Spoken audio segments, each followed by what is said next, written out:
Welcome into another stream, everybody. I hope you're doing well. So on last night's stream, we watched two videos. The first was Garrulous Goldmask's video on whether or not Melina was the Glow-Eyed Queen, which honestly didn't really say too much about that. But then after that, we watched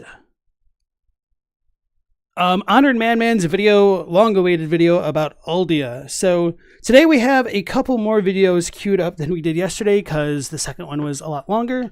So first up, I have Elden Ring is about Necropolitics by That Dang Dad. I've never seen anything from this channel before. Then we have a death-themed video with Square Table Gaming's Elden Ring Lore, Who Are the Death Knights? Then following that up, I have Radahn's Gravity Lore, The Secret History of the Universe Explained. It's kind of funny because this isn't necessarily the history of Elden Ring's universe, but it's the universe, our universe.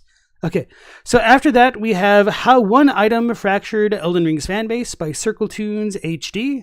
Then The Problem with Souls Games by Major Trenton. And then I thought it would be funny to follow that one up with Solving the Problem with Soulslike Games by Drew Sun.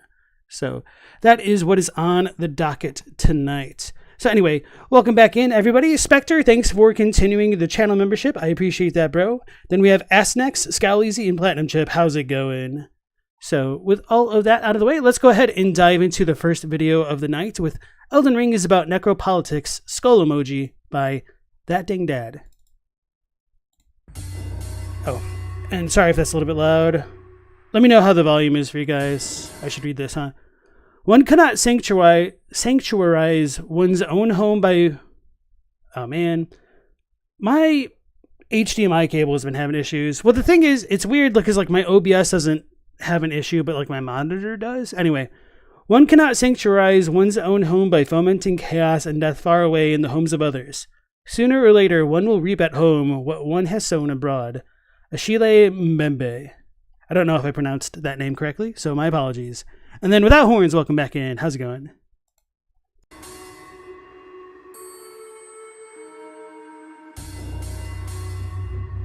Elden Ring is about Necropolitics.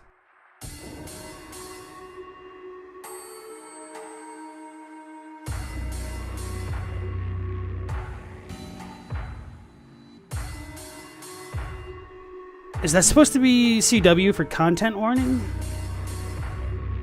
They're also not going to debate lore and item descriptions with us? Uh-oh.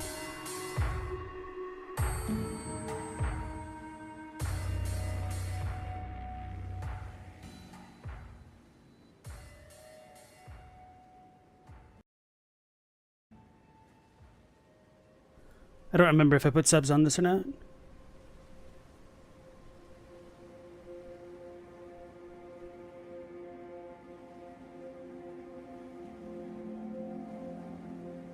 Unlike many stories, Elden Ring starts not with a birth, but with a death. You play a character known as the Tarnished, an unremarkable nobody descended from members of a once mighty army banished from the lands between by Queen Marika, the Eternal, the goddess who wields absolute power as part of a cultural and spiritual regime she calls the Golden Order. Long, long ago, Marika stripped your ancestor of the grace of gold, severing them from connection with the divine. Centuries, perhaps millennia later, upon your death, you are awakened from foggy, endless slumber by the grace of gold returning to you. Marika is calling you back home. You arrive to discover a land on the brink of death, full of decaying castles, bloody battlefields, and poisoned earth. Marika's glorious Golden Order is in shambles. As you explore the lands between, you find tantalizing hints about the history of this place, scattered clues about how things got to be this way. You've been called back to these lands to defeat Marika's demigod children and take your place as the new Elden Lord. But why? Isn't Marika a goddess? Didn't she banish your ancestors? Why does she need you? What is an Elden Lord anyway? One of the fundamental questions Elden Ring seems concerned with revolves around the concept of sovereignty. What does it mean to be sovereign? How does one become sovereign? And, just as important, how does one remain sovereign? So is this like an audio filter to make it sound like a little bit echoey? If so, I'm not the biggest fan of it. It's not that big of a deal, but I just kind of like noticed it. Anyway, yeah, the whole situation with America and the Tarnished has bothered me since day one because she may have had that big mega mind brain play way from the beginning, but I don't know, just it feels pretty contrived to me in many regards that we're the ace in the hole, like Godfrey's people were meant to come back for like the next Elden Lord, as though she could have known the Radahn situation wouldn't turn out as she wanted it to. But then, was her plan originally always to shatter the Elden Ring, or did things get beyond that point where she felt like she had to shatter it even before she could call back the forces of the Tarnished? All of these kinds of questions are pretty much left up to individual interpretation. But thanks Without Horns for letting me know that CW is for the TV channel. Appreciate it.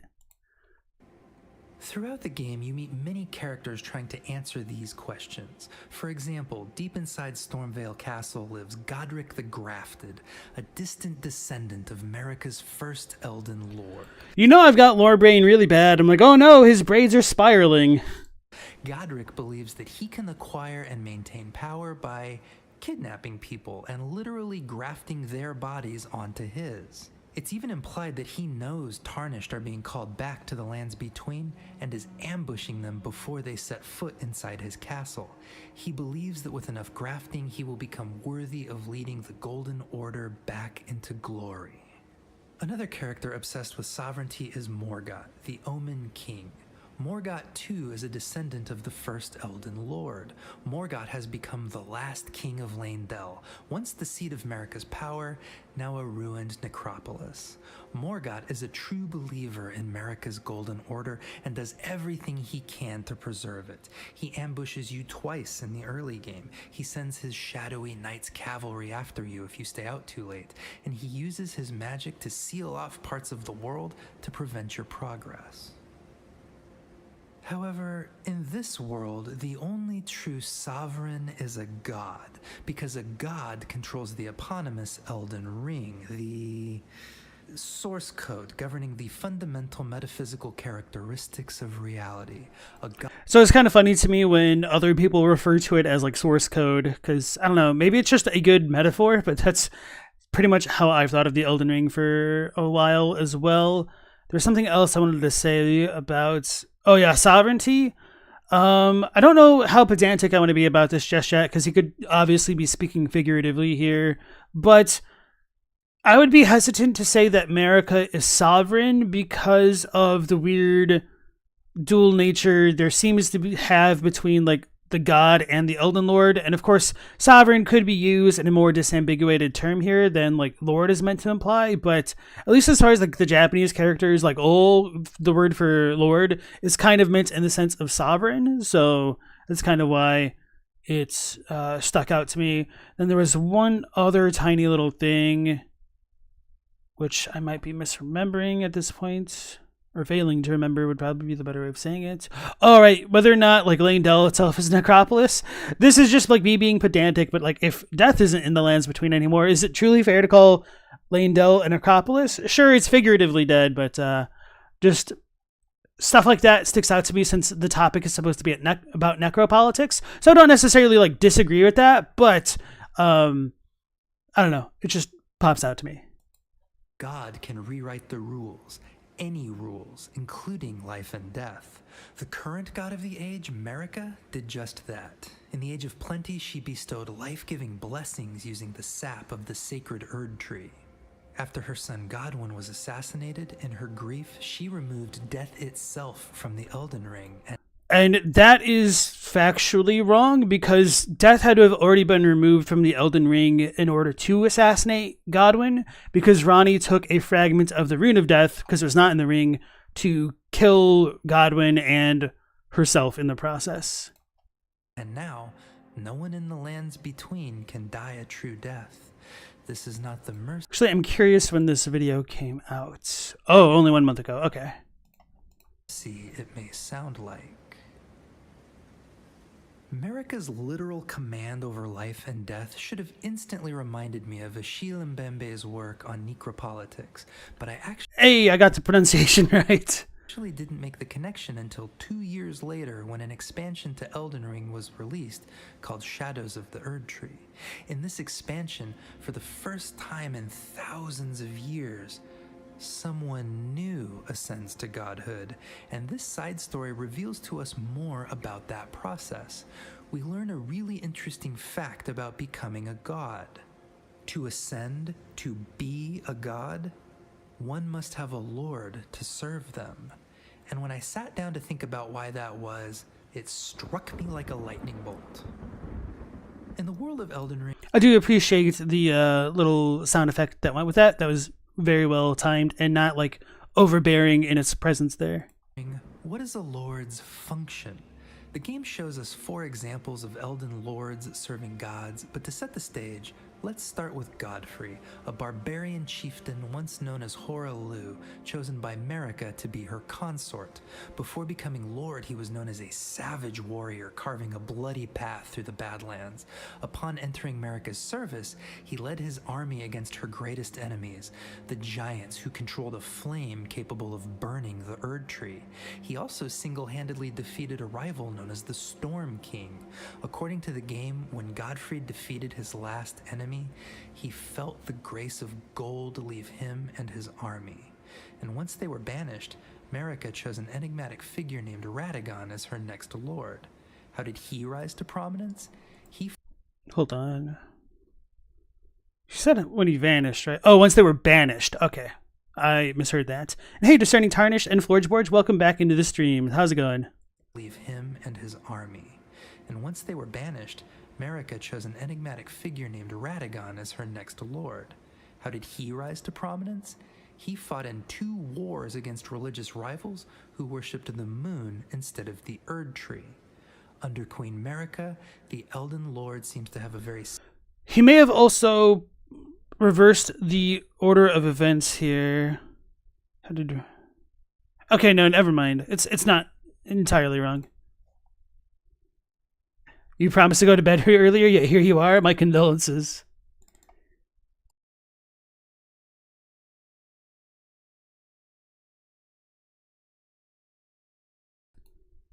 It's really performing well tonight. Come on, YouTubes. Even my trick of minimizing and like maximizing the player isn't helping. Let's take it off auto. Wait, what's premium? Enhanced bitrate? Huh. It's kind of messed up. I wonder if that's like a YouTube premium only thing. Bro, what is going on with YouTube? Right, I'm going to refresh it.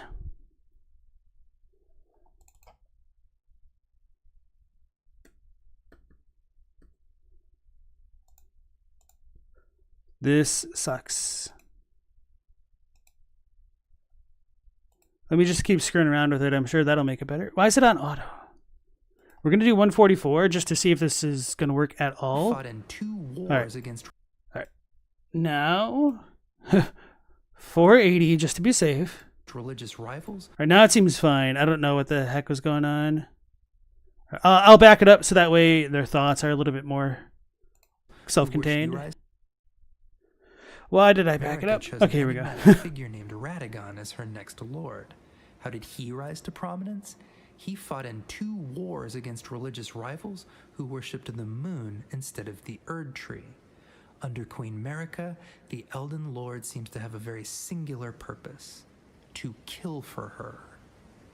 In the very first paragraph of Achille Mbembe's essay, Necropolitics, he says the following: "The ultimate expression of sovereignty largely resides in the power and capacity to dictate who is able to live and who must die. To kill or to let live thus constitutes sovereignty's limits, its principal attributes. To be sovereign is to exert one's control over mortality and to define life as the deployment and manifestation of power." Once I made this connection, the entire thematic landscape of Elden Ring felt like it was laid bare before me, and each new paragraph in that and other essays seemed written in eerie anticipation of the game's story. For example, after Marika secured the defeat of the giants, she sealed off the entrance to their mountain, literally christening it the Forbidden Lands. Even more extreme, there's an entire continent within the lands between that Marika rewrote out of existence because it was home to a population religiously loyal to the Erd Tree's predecessor.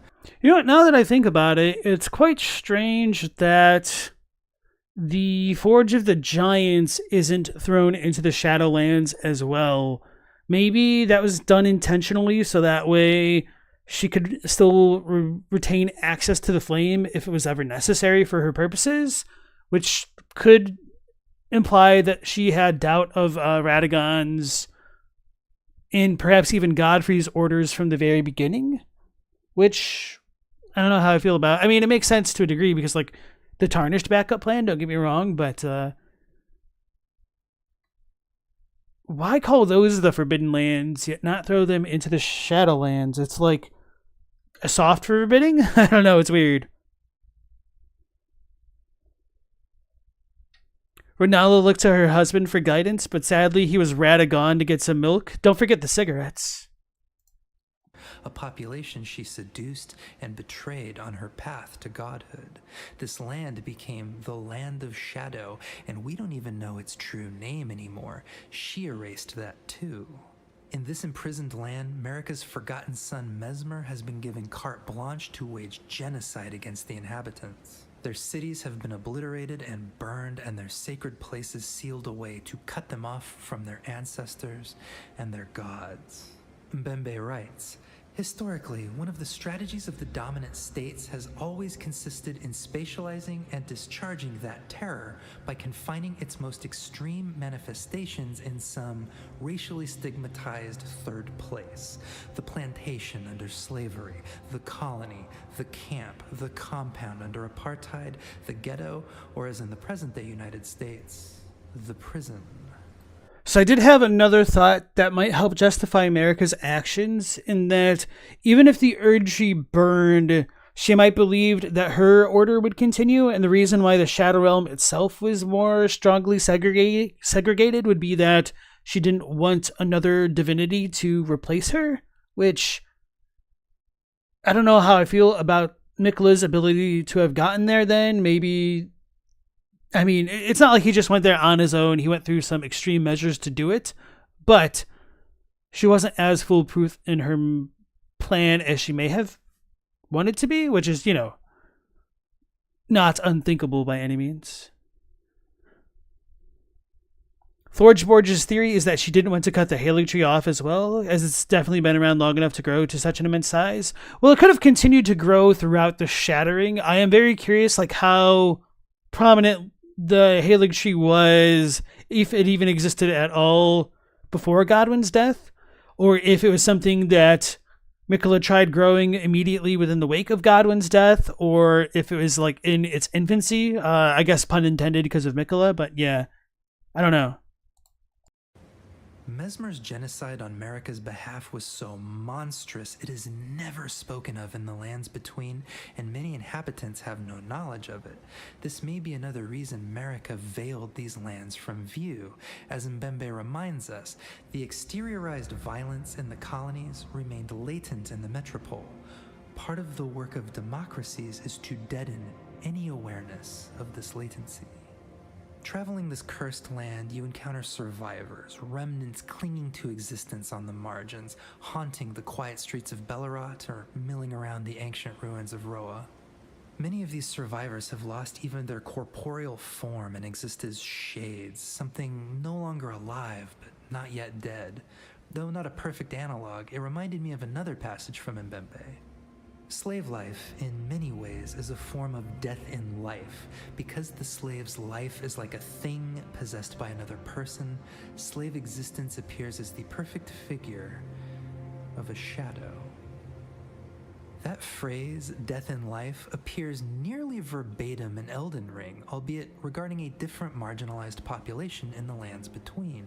When Marika's son Godwyn was murdered, his soul died, but his body remained, a massive rotten monument festering at the base of the Erd Tree.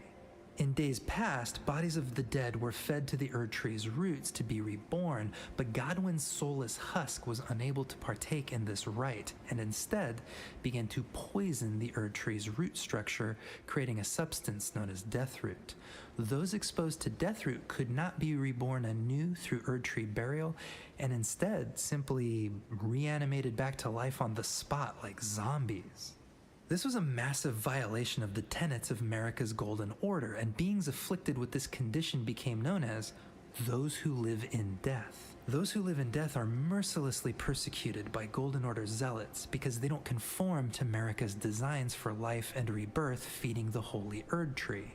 And this isn't like too important, but just for the sake of argument, I should mention that to Golden Order fundamentalists like Goldmask, those who live in death don't necessarily contravene the laws of the Golden Order, and it's more like the religious zealots, the hunters like D, who look at those who live in death as contravening those laws. But because those who live in death exist, that's kind of an argument that they aren't entirely beyond the order, because otherwise, how would they contravene the laws prescribed by the Elden Ring? If anything, it just goes to show a misunderstanding of what Golden Order fundamentalism actually is on the behalf of its believers, which isn't, too wild an idea that religious zealots don't fully understand what their religion may be professing. Forgeboard said, have I seen the discourse on Ansbach being the reason for the cleave in Miquella's cocoon? I replied to him in chat that I don't know about the discourse, but there was an item that hinted at it, which has always been weird to me that, Ansbach makes it sound as though he did nothing against Miquella, but we do have that one item which says that he is arguably the one who made Miquella the Wounded, essentially, as an epithet. So, yeah. Forgeboard saw a video where Letta's dialogue of Ansbach cleaving open Miquella was used. Yeah, Miquella himself was apparently untouched.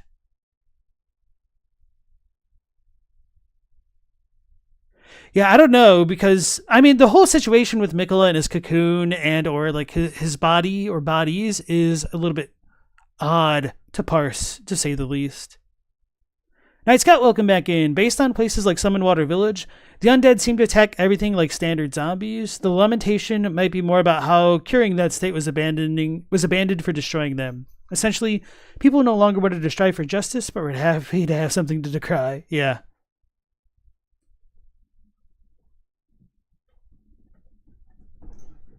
Well, see, I don't even think Goldmask would want to necessarily cure those who live in death as much as just codify them, because he thinks the Golden Order seems to be perfect, and he wants to perfect it even further by making it insoluble, perhaps. But anyway, let's continue. While some characters have sympathy for these beings, the status quo has no place for them, and they are hidden away in catacombs when not being killed on sight. Another population persecuted by Marika's Golden Order are the Albinarics, a race of beings created by a long-lost civilization. Because they were given life by human hands and not born through the Erd Tree, many believe they do not have true, worthy souls. They too are pushed to the margins, either eking out existence in an embattled village above a poisoned swamp, or trekking across the frozen snowfields in search of a fabled city of refuge. One of your allies in the game is so deeply sickened by her people massacring the Albinarics that she enters a deep depression, unable to cope with her own complicity. The final objects of Marika's oppression are first encountered across the lands between, but trace their roots back to the land of shadows. Long before the Erd Tree dominated these lands, something known as the Crucible functioned as the forge in which life was formed. During the era of the Crucible, it is said that all life was blended with features such as horns, tails, scales, feathers, and even poisonous plant blooms sprouting on all sorts of creatures great and small. Those who worshipped the Crucible reveled in its vibrant anarchic vitality, the bombastic, endless experimentation of evolution and natural selection. When Marika ascended to godhood, she supplanted the Crucible with the Erd Tree, rewriting the rules of life and death away from chaotic survival of the fittest and towards an orderly, mechanized process of Erd Tree burial and rebirth. But whatever method she used to overwrite the Crucible seems not to have been fully effective. A race of creatures known as the Misbegotten are born with feathers, claws, tails, and other features associated with the Crucible. Because of this, they are seen as cursed, a degenerate, retrograde species again at odds with the Erd Tree's perfection. They are often enslaved and frequently killed. Hey, Galaxy Dragon, nice to see you again. How's it going? Wouldn't unleashing the Rune of Death deal with those who live in death permanently? Well, that doesn't exactly work for a number of reasons. Partially because I don't think you can just really unleash the Rune of Death as it used to be anymore, because half of the Rune of Death is canonically transformed into Deathroot in Godwyn's body. Or maybe you should say, like, canonically half of a fragment of the Rune of Death. We don't really have the full Rune of Death anymore, it seems. So I don't know if the Rune of Death could come back or what exactly is going on with that situation. So setting that aside, for whatever reason, if you do use Destined Death as an attack on those who live in death, it doesn't like one-shot them. They can still reanimate. And for whatever reason, only like Golden Order Fundamentalist stuff works. Although I think there is like one mechanical exception. I think with like the Halig Bone Arrow. I should have my notes somewhere that might elucidate further, but give me a second. It's not like that important either way.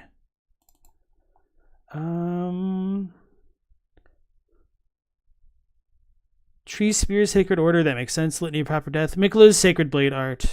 Okay, so the Halig Bone thing is not that important after all. Or does it work? Anyway. Oh no, it is not killed by the Halig Bone Arrow. Okay. But, okay, Mikla's Sacred Blade works. Okay, so Mikla's Sacred Blade is kind of the exception for killing those who live in death. Part of the reason why I discounted that is because it uses Sacred Blade, which is like a Golden Order Fundamentalist spell.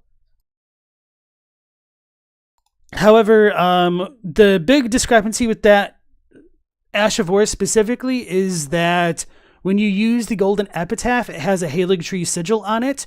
So it's not exactly a Golden Order Fundamentalist Ash of War, but it kind of is at the same time. So anyway, and yeah, Night Scott brings up the point that those who live in death still exist in the lands between even after Malekith is defeated, which is fair. The rune seems almost entirely intact when it manifests after Malekith's defeat. So that's like what's left of it, because we're told that Ranni took a fragment of it. And I think the best way to show this off is with the concept art. But when you look at the... Hold on, I'm blind. Art book. When you look at the picture for Malekith's Rune of Death, there's like a big gaping chasm in it, for lack of a better term. And it's not very noticeable in the main game, like when you're looking at it, because it's kind of like translucent and you can see through it. But like this black gash is similar to what you would find in things like the Black Knives, or potentially like the gash running down the backs of the Deathrite birds. So it seems like the Rune of Death itself was already fragmented, maybe because of Ranni's doing or for whatnot.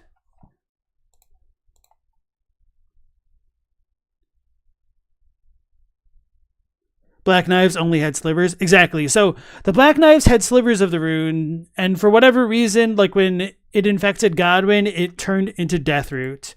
So no matter how you want to look at it, the Rune of Death is not whole, and that might affect things, but presumably in the past, things died more fully when the Rune of Death was part of the Elden Ring. And of course, many arguments can be had about when exactly that was. Yeah, America needs to verify the integrity of the Elden Ring's files. It's source code, yeah.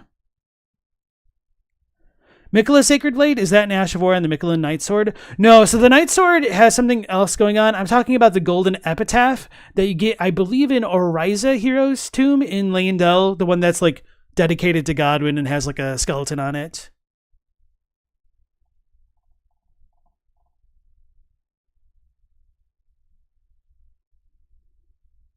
All right, let's keep going on. Not even humans are exempt from this, though.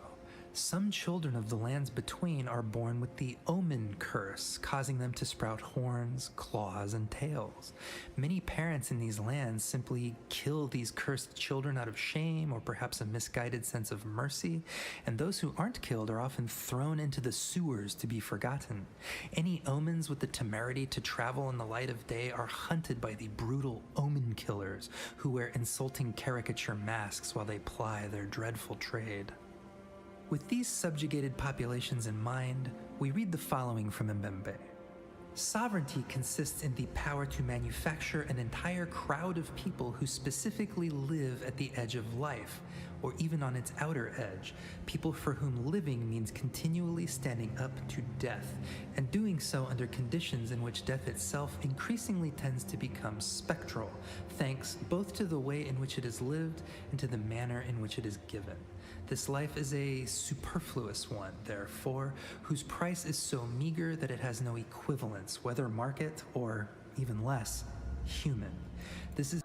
Okay, Night Scout is right. I was wrong about that because it's kind of hard to remember the Ash of War of every weapon in the game. So the Miquella Knight's Sword, according to Fextra and whatnot, does have the Sacred Blade art, which is a Golden Order fundamentalist technique that can be used to kill those who live in death. But I mean, it's Miquella's night weapon, essentially, which I want to set that aside for the moment. And then the Golden Epitaph does use Last Rites, so those are slightly different. So I don't remember. Hold on, let me look at my notes. Yeah, the Golden Epitaph, for whatever reason, just kills the those who live in death directly with like its own hits. But the Miquellan Night Sword does not kill those who live in death natively unless it's buffed by Sacred Blade, which kind of makes sense. But then it's curious why the Golden Epitaph does work, because it uses like the Haligtree Sigil. Is a species of life whose value is extra economic, the only equivalent of which is the sort of death able to be inflicted upon it. As a rule, such death is something to which nobody feels any obligation to respond. Nobody even bears the slightest feelings of responsibility or justice towards this sort of life, or rather death. Necropolitical power proceeds by a sort of inversion between life and death, as if life were merely death's medium. Such death has nothing tragic about it. When you first enter the lands between and encounter these communities and the aftermath of various incursions against them, it feels like walking in on a long-lasting conflict for which you lack any meaningful context. But by the end of the game, it becomes a bit clearer why so much effort is made to stamp out these so-called surplus populations. The Erd Tree is dying. It has stopped bestowing blessings. The cycle of death and rebirth is gummed up, and the Age of Plenty is a distant memory. Marika's Golden Order was supposed to shepherd her people into eternal happiness, but instead, it's producing only destruction. For Marika, her loyal Lord Radahn, and all the zealots of the Golden Order, the system is, or should be, perfect. It can't fail, so it must be being failed. And it can't be Golden Order zealots failing it. It must be some outside force denying everyone else the golden age they deserve. They simply cannot allow some degenerate mob of foreign bodies to pollute the world. Any and all tactics that might restore order are on the table, Mbembe writes. Anti-terrorist mobilization relies on the idea that extraordinary measures alone will enable enemies to be overcome, and that state violence ought to be able to bear down on these enemies unreservedly. In this context, the suspension of rights and lifting of the guarantees that protect individuals are presented as the condition of survival of these same rights. In other terms, the law cannot be protected by the law. Only non-law can protect it. To protect the state of law against terror, it is deemed, violence must be done to the law, or we must constitutionalize what only yesterday was seen as an exception or as outright lawlessness. At the risk of the means becoming an end in itself, every undertaking to defend the state of law and our mode of existence is seen to imply an absolute use of sovereignty. This is the world, the dominant order that you enter as the Tarnished. As the game propels you towards its final confrontation, you have choices about how to respond to this order. You can simply kill your way from the start to the end and claim the throne as Marika's new consort, her new weapon. You could listen to Fia, the deathbed companion, who wants you to rewrite the Elden Ring to accept those who live in death as full citizens with rights and dignity. You could listen to the loathsome Dung-Eater, who believes the system should be forcibly corrupted to death by poisoning the Erd Tree with omen curses, since if everyone is cursed, no one is. Or you could listen to Goldmask, who has written a special rune that will prevent Marika or any future gods from capriciously rewriting reality. Lunar Princess Rani and Shabriri of the Frenzied Flame have some altogether more radical ideas about what ought to come next. As you contemplate this, I think there's a final necropolitical angle, a recurring event in the lands between that deserves consideration. This time, let's start with an Mbembe quote. In fact, the quote that opened this video. All right, so before getting into that, I am a little bit curious about, was it the Talking Dad? What's his name? Dang Dad's belief about the necropolitical situation in the lands between in regard to the Shattering and the Rune of Death, because he believes the Rune of Death was removed after Godwyn's death, and I'm curious where he places the creation of the Golden Order on the timeline. And obviously that should happen canonically once the Rune of Death was removed, but I don't necessarily want to put words in their mouth if that's not entirely their belief. And so how they would reconcile the end of the Age of Plenty and all of the situation with death in the lands between before the Shattering and then after it. So part of the reason why I'm wondering this stuff is because of the whole idea of Erd Tree burial and needing to feed the Erd Tree. In his mind, is this like a more recent post-Shattering phenomena, or was this a problem during Radahnn's reign as well? We don't really have the answer to this, unfortunately. One cannot sanctuarize one's own home by fomenting chaos and death far away in the homes of others. Sooner or later, one will reap at home what one has sown abroad. In Elden Ring and its expansion, we learn a peculiar fact about Queen Marika, something that affects nearly every one of her known children in the game.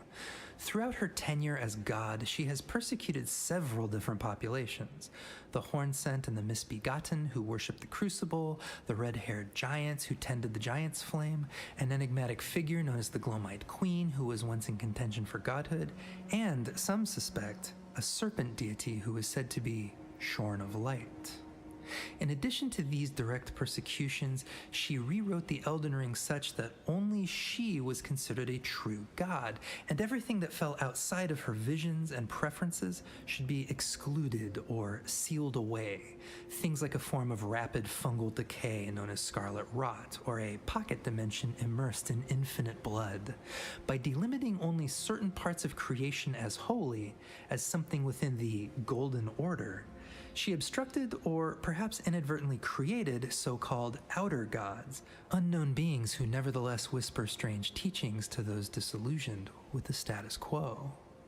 What we learn about Marika's children is that nearly all of them are afflicted by an echo emanating from the people and powers that she has oppressed. Her sons Moog and Morgott were both afflicted with the Crucible's Omen curse and abandoned in the sewers. Melania carried within her the divine energy of Scarlet Rot. Melina is revealed to have a Gloam eye, and Mesmer is cursed by abyssal serpents. We don't know if Godwyn the Golden was afflicted by an outer god, but it is interesting that he was assassinated by affiliates of the Eternal City, a once great civilization that was swallowed by the earth at the command of Marika's patron deity, and which created the Albinaurics she later hunted. Even Radahn, who we learn is Marika in a transformed body, considered his red hair and the red hair of his children an ongoing curse from the massacred fire giants. And as a to be fair, we don't necessarily know if Radahn considered it a curse from the fire giants. The speculation in that item is not framed from any particular perspective, so it's just saying that Radahn despised having red hair. Maybe it was the curse of a giant or something like that. Curse of the giants. So, anyway. Fitting continuation of this theme, Marika's final and possibly youngest child, Mikola, intentionally allows himself to be captured by his blood god worshipping half-brother in a desperate play to find a back door into the land of shadows so that he can return to the gates of divinity where Marika became a god and undergo the same ritual. This sequence of events will ultimately lead to his true death, all but blotting Marika's bloodline from existence. Every population she tried to eradicate, every religion she tried to blot out, every scrap of land she tried to bury, all of them became a part of the very order she was trying to protect. So he was making a point about the children, but I can't help but notice that he doesn't address any of the Karian children and try to argue that they have a connection to an outer god or anything like that. And he also doesn't bring up Mikola in relation to an outer god. He kind of does inadvertently through like the Moog connection, but almost half of Marika's children don't necessarily seem to have something being inflicted upon them from an outer god or like a fully outside source, I think is important to note. All of them lay dormant in the very essence of her sovereignty, soon to be reawakened and reckoned with. Mbembe writes, the colonial world as an offspring of democracy was not the antithesis of the democratic order. It has always been its double, or again, its nocturnal face. No democracy exists without its double, without its colony, little matter the name and the structure. The colony is not external to democracy and is not necessarily located outside its walls. Democracy bears the colony within it, just as colonialism bears democracy, often in the guise of a mask. I don't believe there's any such thing as a correct reading of a text, like a game, movie, or book. I think there are readings with more support and readings with less, reparative readings, oppositional readings, and I feel like in certain ways that's a bit of a contradiction, because if you have a reading with more support compared to a reading with less, I mean, how can you define what support is if you don't think there's a certain shred of truth or correctness to it?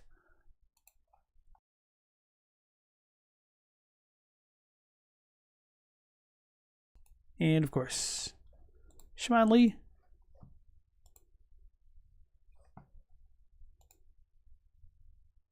This dang YouTubes. Let's go back down to 144p. I just need to refresh it again. 2151.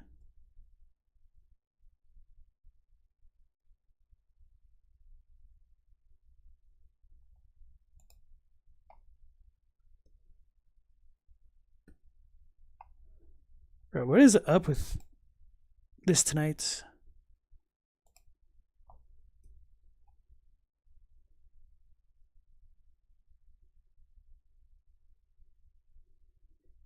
This is the worst. We'll do a hard refresh.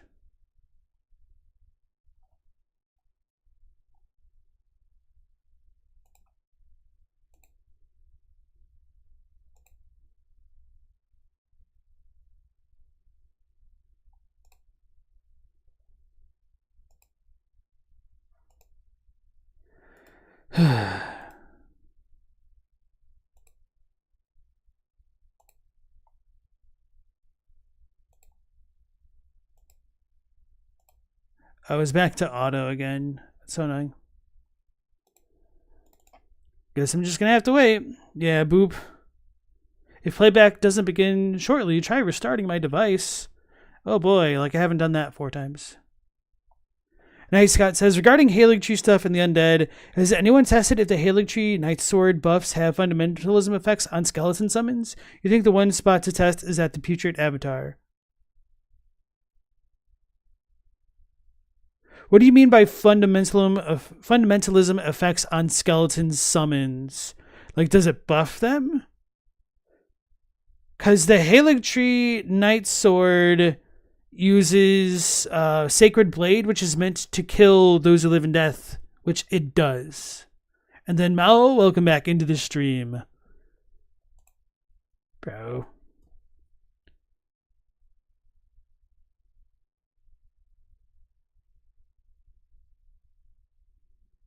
Yes, I have tested that. And that I mentioned that earlier in the stream that the Night Sword, when it's buffed, will kill them, but not when it's unbuffed. Let's just go way ahead.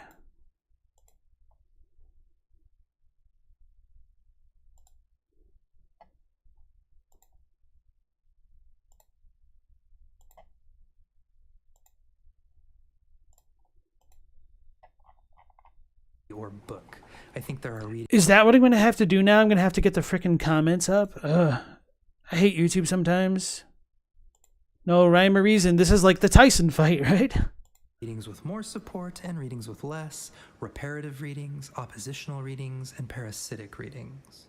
So I don't intend to make the claim that Necropolitics is the one topic the developers intended to explore, nor do I claim that this is the only proper framework with which to view the game. I don't concern myself with being right so much as I do with being thoughtful. And beyond that, I reject the claim that video games are merely escapist entertainment with nothing to teach us about the real world. I struggled with this script because the real material realities that Achille Mbembe is writing in response to are deadly serious, and they deserve our respectful attention. I don't want to diminish their gravity by thoughtlessly comparing them to a game where you can throw poop at a dragon. That said, having undergone this exercise to excavate necropolitical commentary from Elden Ring, I don't think I can ever view this game outside that framework again. Even replaying parts of it to capture footage, I was struck at just how deeply the topic of who deserves to live, who deserves to die, and who decides which deaths matter comes up again and again and again in dozens of slightly different ways and with dozens of slightly different flavors. Unlike many stories, Elden Ring starts not with a birth, but with a death. Your death, which transports you to a world that is also dying, a political regime that is dying, a cosmic order that is stagnating, decaying, and threatening to waste away. Elden Ring is a world of death, and even when you win, you preside over the mechanics of death, perhaps with more justice, but never too far from its shadow. I think it's important that when we turn off the game and return to our comfortable lives in our democracies boasting their rules-based order, we remember that we too are never far from its shadow. I have put forward the notion of necropolitics or necropower to account for the various ways in which, in our contemporary world, weapons are deployed in the interest of maximally destroying persons and creating death worlds, that is, new and unique forms of social existence in which vast populations are subjected to living conditions that confer upon them the status of the living dead.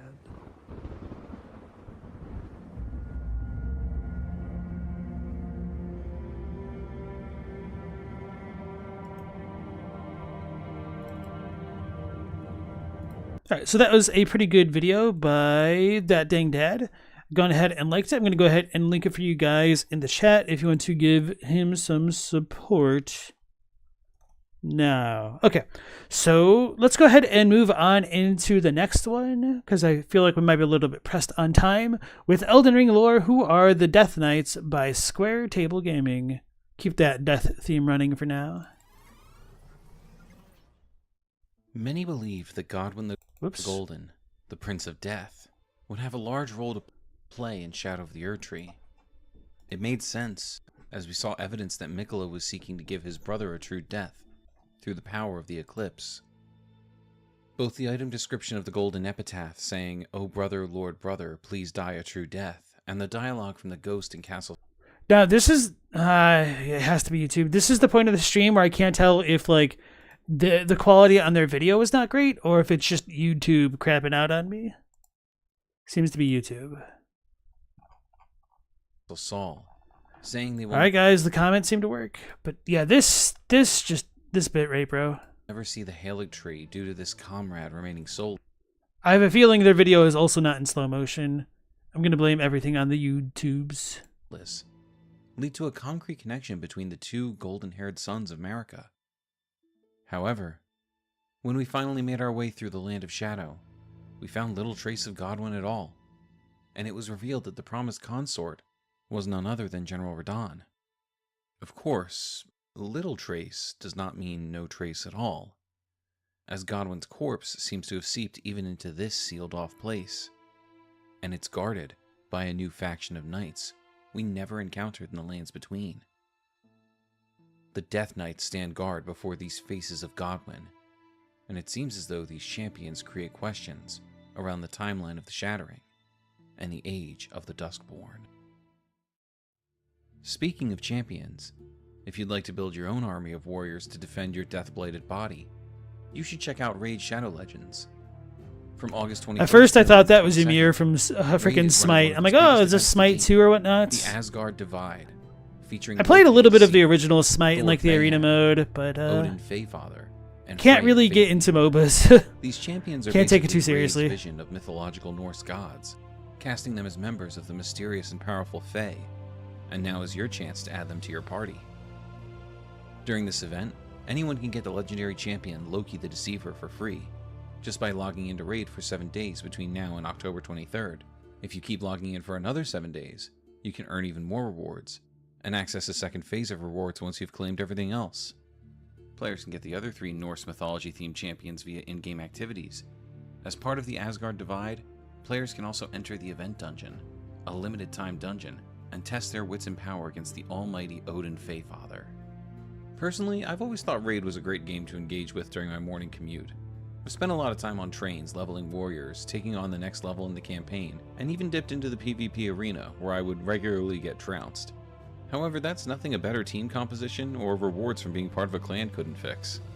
Speaking of which, you can Hey join my Adlai, how's it clan, going? Welcome back Stygians, in. clan tag SQR0, and get regular rewards for checking in. Click my link in the description or scan my QR code to get a significant boost. You'll receive a huge starter pack with an epic Grizzled Jarl from the Dwarves faction, and another starter pack at level 15 that includes an epic Knight Errant from the Nah, Glamour that's Lords Jarl. faction. There's never been a better time to check out Raid Shadow Legends, so be sure to download the game today. And with that said, let's get back to the story at hand.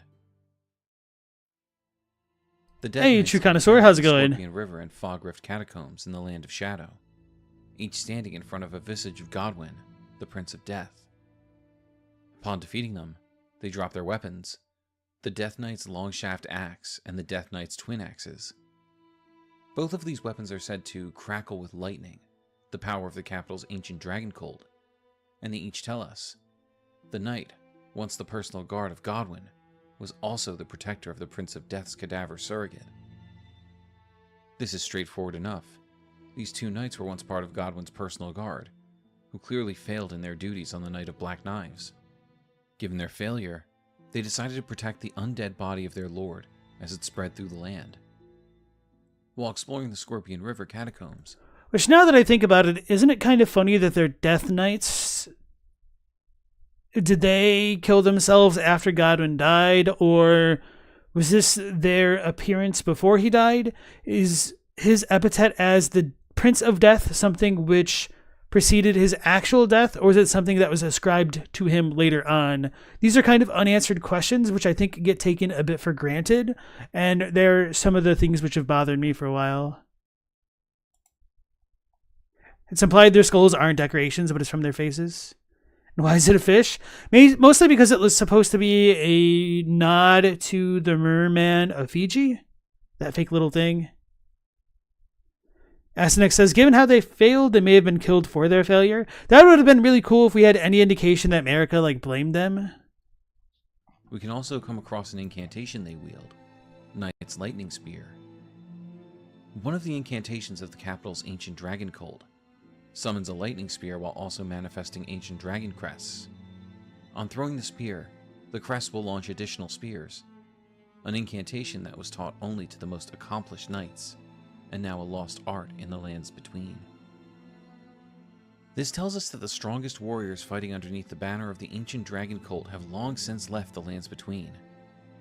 Perhaps this incantation was developed by Godwyn himself alongside the ancient dragons, which would explain why it's faded into obscurity, as there's no one left to pass it down. Both of these knights can...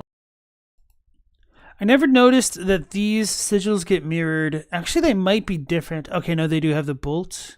It's kind of hard to tell. Also drop amber medallions, which tells us these medallions of the largest variety were conferred to Godwyn's inner circle of distinguished golden knights. These item descriptions prove that the Death Knights were once closer to Godwyn than anyone else under his command. Much like the Golden Knights of Leyndell, the Death Knights are able to call upon lightning during battle. While they seem to do so through the use of incantations, it's also possible they're utilizing Dragon Bolt grease. Typically, when we use this item, it coats an armament in lightning, which is seen until the effect fades away. But I think it's fair to say this is a gameplay cue, and it's possible the Death Knights are utilizing this tool as well, as they don't cast any kind of incantation while attacking with lightning. Dragon Bolt grease is said to have been a favored tool of the Dragon Cult Knights who once served the Prince of Gold, creating an undeniable connection that confirms these knights once protected Godwyn, as yellow lightning was the symbol of Godwyn's ancient dragon cult. They also use the ability Blink Bolt in battle, which is described as a skill used by the Golden Knights who served Godwyn from a low... So I'm a little bit curious why they would insist that it's grease when they kind of can cast incantations. It's a little bit... This does not follow that form of thought to me. So... Oh, okay, yeah, Ed, I didn't know that. As Night Scout's pointing out, the Ningyo, which is like the Japanese term for merman, mermen or mermaids are said to be soulless, so that could work into why Godwyn kind of looks like a merman. So, and then we had some other comments about like fish and sea and stuff, but Discerning Tarnished pointed out that they think it's always a sea animal because the sea or water bodies seem to be the carrier of death into the next world, which does have a lot of support with like the Tibia Mariner boats being outside of like the Shadow Keep and us being told that all manners of death wash up in the lands between. I know Crunchy asked on his Discord relatively recently, like, why does death wash up in the lands between? And I just gave a facetious answer because if they didn't wash up, they'd be really smelly or something like that. So anyway, there are a lot of connections between thoughts of like death and drifting into sleep and other forms of water imagery to go along with that, not just in Elden Ring, but in many cultures throughout the world. And yeah, that's why we can't swim in FromSoft games, because we'll just die, because water brings death. Stance, the body's shrink. Bro, why is this working? Like, on one hand, I'm glad that the stupid comment section trick is working, but on the other, why does this make it work? It's kind of mildly infuriating. It's formed into a bolt of lightning and charges straight ahead at fulgurous speed, even further confirming their allegiance to the golden demigod well before his death. But this leaves us with more questions about these knights. Night Scout says if you scroll down, the comments can't perma-buffer off screen. But why would they be perma-buffering now when I've already looked at the comments? There's something going on with the video too. Once we find their armor for ourselves that we learn a bit more about them. The Death Knight armor set can be found while exploring the Darklight Catacombs. This armor is taken from a Death Knight who's been struck down in battle. It took me way too long to notice that they were using the AMOG. Class choice. Meaning there are only 3 confirmed Death Knights we know about and can encounter. This headpiece tells us it's the Golden Helm of the Death Knights, whose own death masks served as the visors of their armor. Enhances skills and incantations of the capital's ancient dragon cult. The decayed golden wheel that adorns it represents their unbroken loyalty to Godwyn, he who became Prince of Death. There's even more we can learn from the Death Knight armor. Golden armor of the Death Knights adorned with an antiquated depiction of the Erd Tree.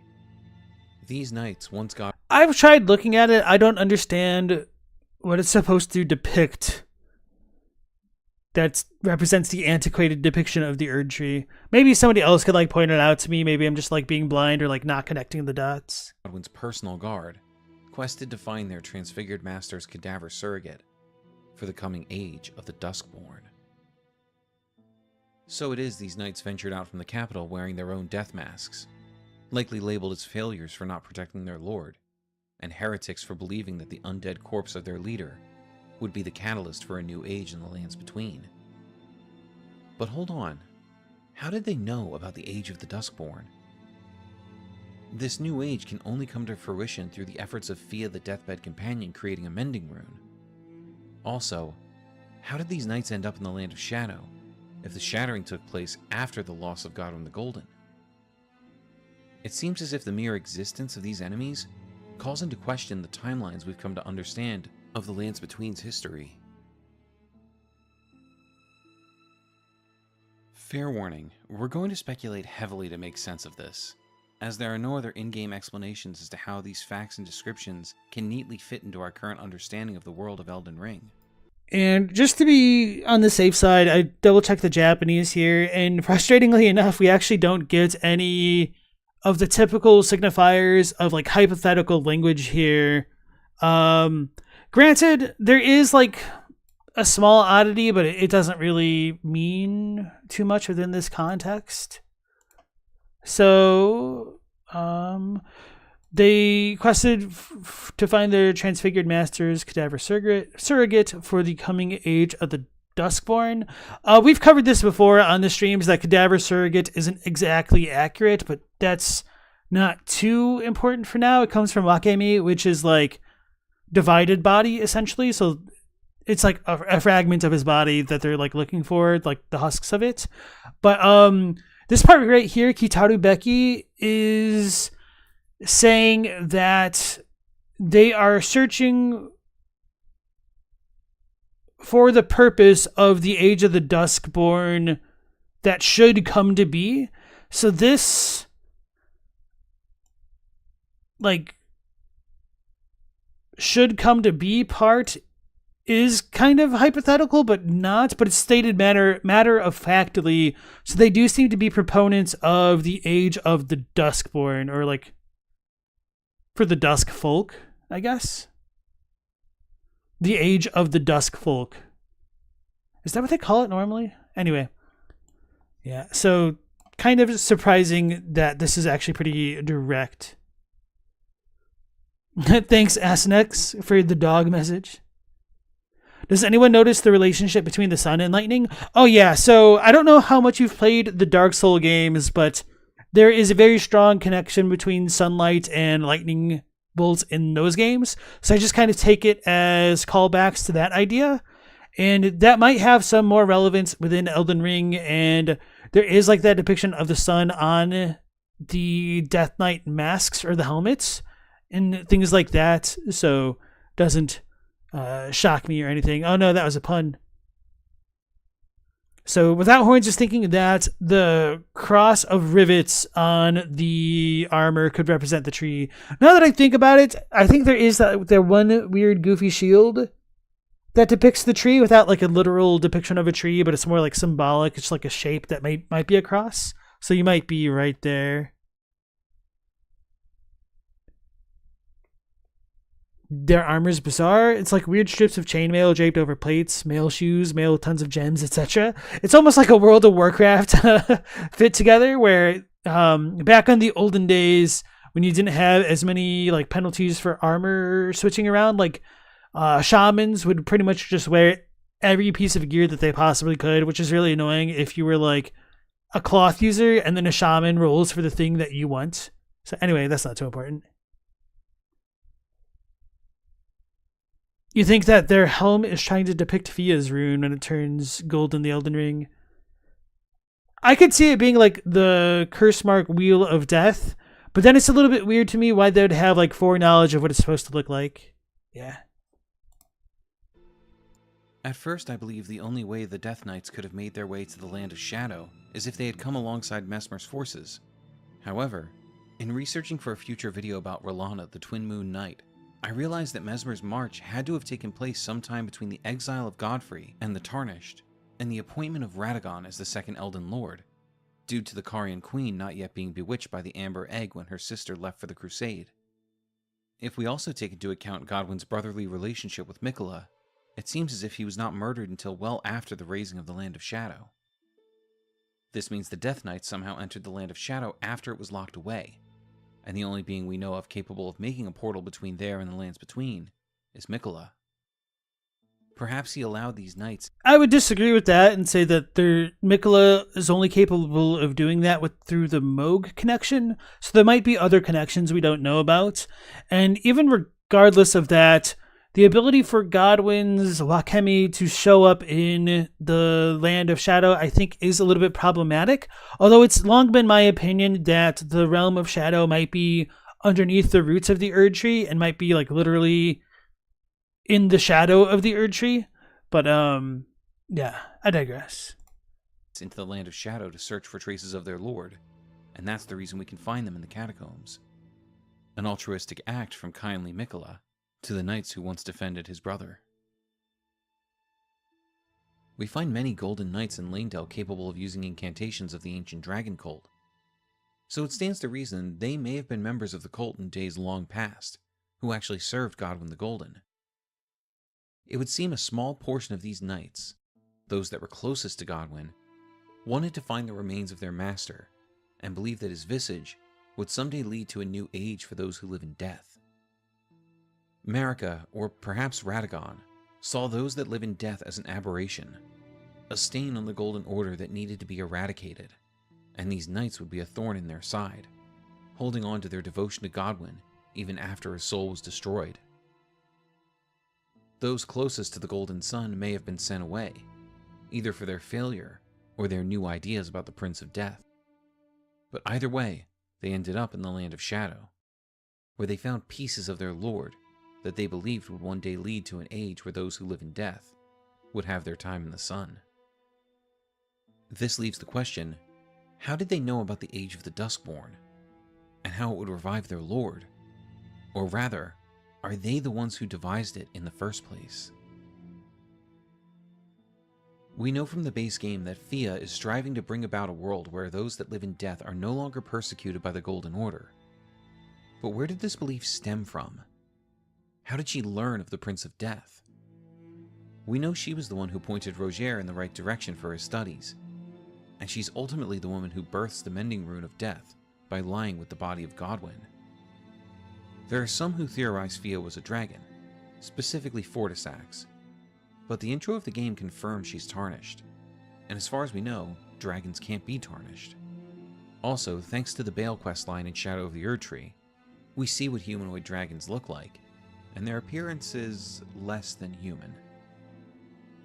As far as I can... To be fair, you could also look at the case of the dragon warrior guy who has the sword. If you know what I'm talking about, I can't remember what it's called. Tell, the only way for Fia to know of the Prince of Death and begin her pursuit of the Age of the Duskborn would have been for her to interact with a member of the Death Knights after her exile from her homeland. And to be fair, you could make the argument that Fia could have run into the commoners that are cloaked in black and the one random omen next to the dead minor Erd Tree to the northern section of Leyndell within the ramparts. And I believe we also have some of those Death Hex using commoners, or were they the omen down in one of those hero tombs in Leyndell as well? So I wouldn't necessarily say it had to have come from the Death Knights, but nonetheless, I still think that's a pretty good idea, perhaps.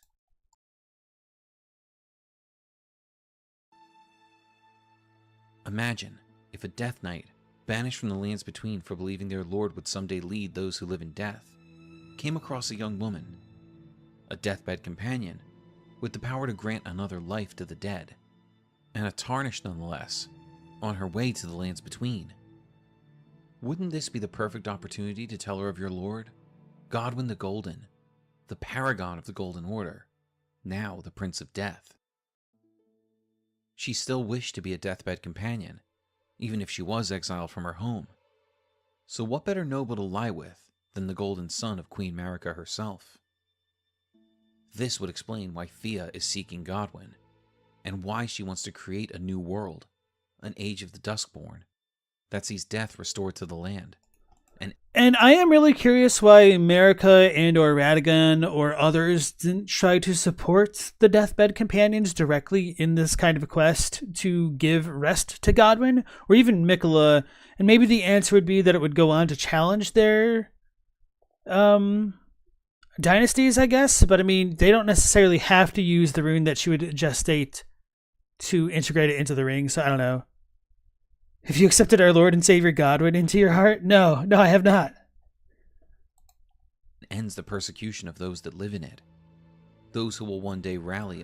Well, even if they saw them as inferior, it could have just been a method to rid themselves of the problem of deathlight, which seems really, really bad. Night Scout doesn't think the age of the Duskborn restores death. They think it tries to make undeath spread everywhere.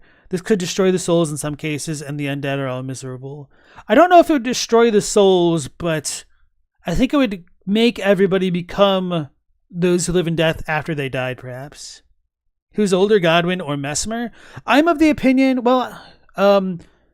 the Golden Lineage should have been the first demigods, and therefore they're older than Mesmer, and Mesmer does have like demigod slain when you kill him. So based off of Godrick's Great Rune, which states that the Golden Lineage were the first demigods, I would say the Golden Lineage are older than Mesmer. But with that being said, I don't know if the Golden Lineage means Mohg and Morgott are the oldest, and Godwyn was third child, and Mesmer could have fit in there somewhere in between, or vice versa. Good question, though. And ends the persecution of those that live in it. Those who will one day rally under the banner of your Lord, as you once again join his side, standing as a member of his personal guard, a Death Knight, ready to defend Godwyn in his new life. So the skeletons are not soulless because we get those who live in death spirit ashes. I thought they were soulless for a long time as well, but I think that gets contradicted by the fact that you can get spirit ashes for them. There's one last area worth calling out when it comes to these enemies, as suggested by Moxie Watts. There's a striking resemblance between the helm of the Death Knights and that of Ensha of the Royal Remains. People have long speculated who the soulless king and ancient lord Ensha's armor refers to may have been, and Godwyn was a popular contender, even though the armor specifically says the name of the lord in question was Ensha. If we place these two helms next to each other, we can see very similar skulls with gray, stringy hair. However, the Death Knight helm specifies that the skull seen below the armored part of the helm is their own personal death masks, unlike Ensha's, whose skull is said to belong to an ancient lord.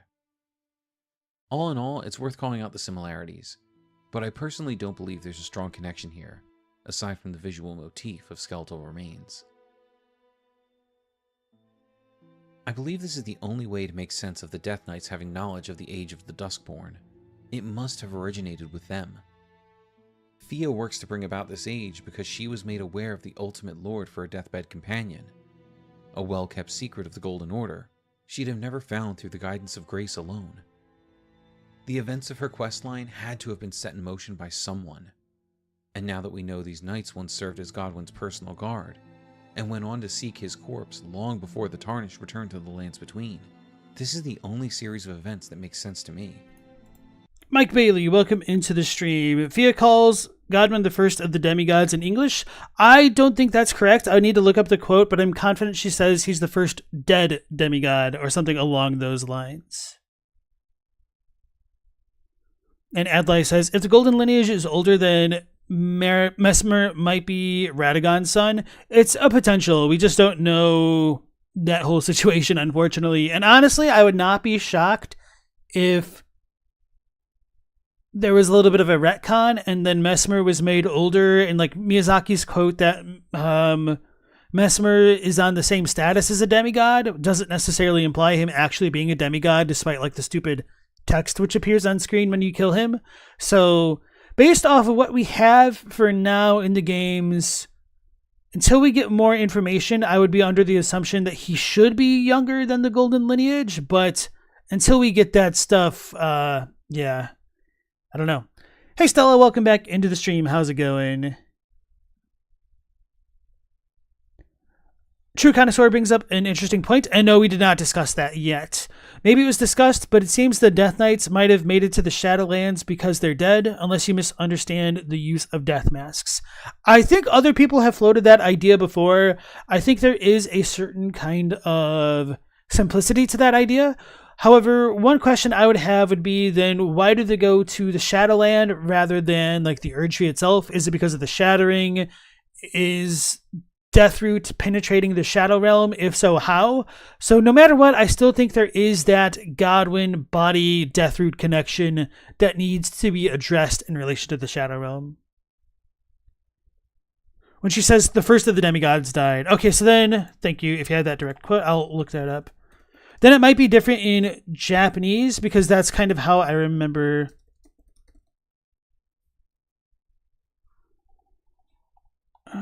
So you want Fia's text specifically?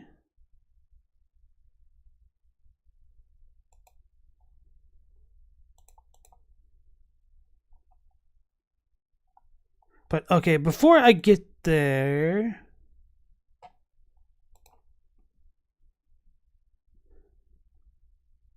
okay, yeah. So the Japanese, oh man, I won't be able to like show this off super well. Okay, no, actually, maybe it does look okay. We're at 150. Okay, so in the ancient plot in which the first of the demigods was slain. So I think this is just a little bit of a misconstruction of the English, but so the first word is demigod, demigodo. On the ancient night of the conspiracy, the first dead demigod, essentially. So it's not saying that he is the first demigod, it's saying that he's the first dead demigod, essentially. And that ties in with some of the other items that I saw when I was scrolling down. Which the first of the demigods is slain. Yeah, this is the exact same. Okay. The first of the demigods died. Yeah, same thing, although this one's a little bit more direct. So the 100 mark, the centipede wound fragment was carved into the first dead demigod, essentially. And so the same thing with all this other stuff. So I wanted to bring up this one specifically, the curse mark of death, because I think in context, it's a little bit clearer, like what all it means. Ranni was the first of the demigods. If you just read that out of context, it could imply that she's the first demigod, but the preposition is attached to whose flesh perished. So she's not necessarily the first demigod as much as it was one of the first whose flesh perished, as opposed to Godwyn dying in soul alone. So that's kind of a little bit misleading on the part of the English, but if you read between the lines, I think it still works. But I do think that was indeed a valid question to ask, and thank you for asking it. Yeah, no worries. Yeah, so if you guys ever have questions like that, I value them, because it's really easy for me to take some things for granted. Discerning Tarnish thinks Godwyn's body crossed or access the Shadow Realm because his soul is dead. You feel like the Shadow Realm was home to everything relating to death. The only issue with that is that his actual body is still in the lands between. So then you need to try to explain a system in which somebody's physical body can cross dimensions, yet still be dead. And of course, like, Godwyn's kind of an exception to the rule, but it's just kind of hard to parse. Of course, this is only my interpretation, and I'd love to hear your thoughts on how the Death Knights could have possibly known that their lord could one day rise again and bring about a new age for the lands between, one they knew to be called the Age of the Duskborn. Thank you for joining us for this exploration and speculation surrounding the Death Knights. What do you think of our theory on their connection to Fia, the Deathbed Companion? How do you make sense of these knights only appearing in the Land of Shadow, when we know they once belonged to Godwyn's personal guard? Are they themselves living in death behind their masks? Why does their armor go so hard? Why does their armor go so hard? Comments below. Don't forget to like, comment, subscribe, and set notifications to all so you never miss out on any of our lore dives. And check out Raid Shadow Legends during their Asgard Divine event. We look forward to seeing you again for more Elden lore. So yeah, my only complaints about the Death Knight armor is that it doesn't match super well with like its kind of dull coloring. It doesn't match other sets of armor super well, but it itself looks really cool. So Phantom Leaves, welcome back in. How you doing? Night Scott said, perhaps some of the Urdshe's roots still reach the Land of Shadow? That might explain the Sites of Grace too. Yes, that is essentially my position, and I think the Shadow Realm is like beneath the roots of the Erdtree, which is why I think Deathroot penetrating the roots of the Erdtree and then Godwyn's cadavers showing up in the Shadowlands could work as an idea. Night Scout wonders why the Death Knight sought an Age of the Duskborn when Lutel's Japanese description indicates that an eclipse really can revive a demigod. We don't know if the eclipse did work for her demigod, but we do know that her demigod was revived somehow, which is even more annoying somehow. True Connoisseur is a root truther? Okay, sweet. Okay, so that was a good video. I've gone ahead and shared it with you guys in the chat if you want to give Square Table Gaming some support with a like or a view. So next we will transition into a friend of the channel, Discerning Tarnished, Radahn Gravity Lore, The Secret History of the Universe Explained. So you might not have been here when I was initially dunking on you, Discerning Tarnished, but I was joking that The Secret History of the Universe Explained is meant to tie to our universe and has no relation to Elden Ring. All right, so let's go ahead and dive on in. Gravity, an unseen force. I'll turn it up. It seems a little bit quiet for me. And Paisan, nice to see you again. How's it going? A fading array of mysteries across diverse landscapes of the lands between. Here, gravity's mysterious manifestations are everywhere. From life forms nestled between towering edifices to the hunting voids left by falling meteors. Remnants of ancient civilizations hover suspended in mid-air, while mysterious escalators defy comprehension, operating without visible police systems. Among these wonders, the legend of the Elden Beast, soaring on the celestial wings of a golden star to visit the home of the Tarnished. All these stands as a testament to gravity's transcending influence. Gravity's reach extends far beyond the earthly realm, embodying the extraordinary visitation of extraterrestrial creatures from the depths of the cosmos. Within the embrace of the unseen force, an unyielding champion arises, poised to defy the very stars themselves, thus unfolding the enthralling law and immutable dictates of General Radahn's gravity magic, echoing through the annals of time. Oh no, not the annals, he lost them. Anyway, it's a Dark Souls joke. So this really has nothing to do with the video, but I was just thinking of how frequently the planets must converge, or rather how infrequently that must happen in like our own solar system. And I was trying to remember if we had a convergence of planets when I was younger, and then I was just kind of realizing and lamenting the idea that I will not be alive for the next time like a large number of planets converge again, which is sad. But anyway, now I'm wondering like when the next time like Mercury, Venus, Mars, and Earth are going to converge. That really has nothing to do with the video though. Space big? Yeah, I know, right? Well, maybe the next convergence won't be as long as I would think because Pluto's no longer a planet, right? Because like, oh man, it's like 80 years for a revolution of Pluto, right? But I don't remember Neptune. Maybe it's like that for Neptune, and Pluto was even longer, depending on the like elliptical cycle. Anyway, let's go back in. Welcome to the first part of Oh yeah, and I forgot to welcome in Jesse R again. Welcome to the stream. How's it going? Justice for Pluto. our I shouldn't have backed up the video. Okay, here we go.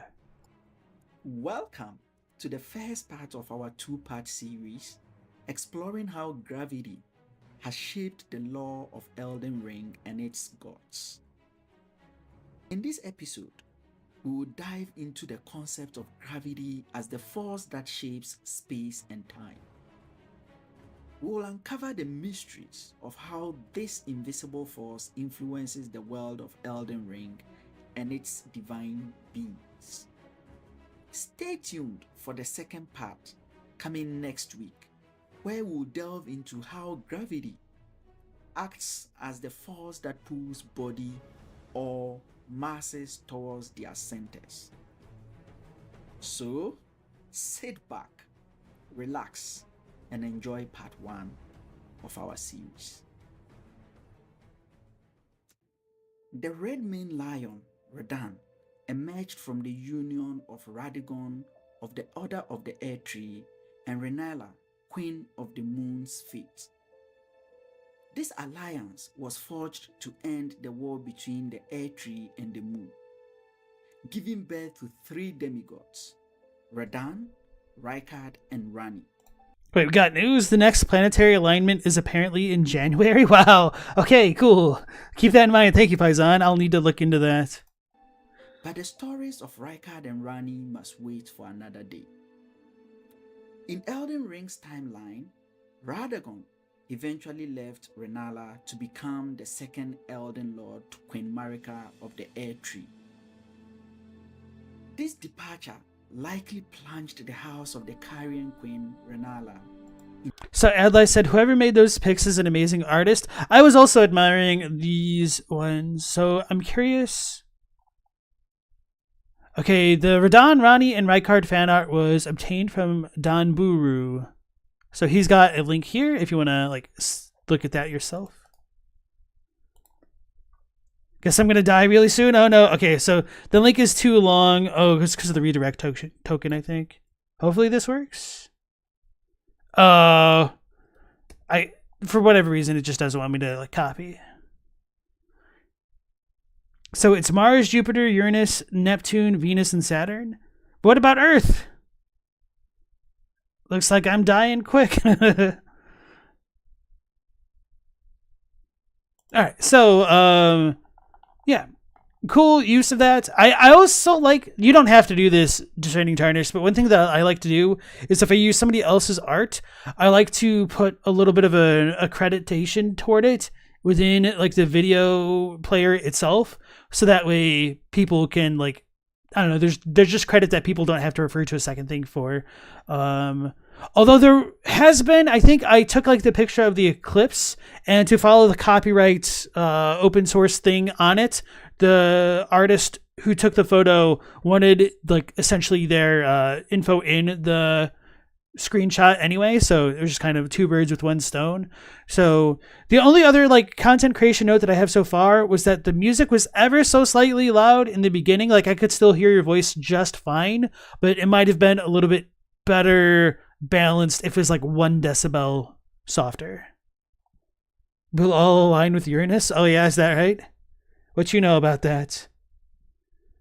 Oh, that Horns has a point. There's no Earth Sailor Scout, only the moon. Into chaos.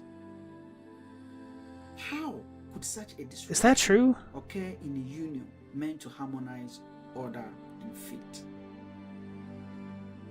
Young Radahn must have pondered this deeply. The answer, he might have realized, lay in the twist of gravity.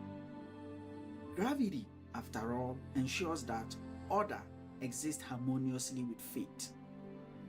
This realization marked the beginning of Radahn's quest to control the present and shape the future. All right, so I'm going to have to stop it there and just strongly disagree. I think this line of thought is completely off base, and it's really obvious to anybody. The reason why Radahn studied gravity magic is because he wanted to lift, bro.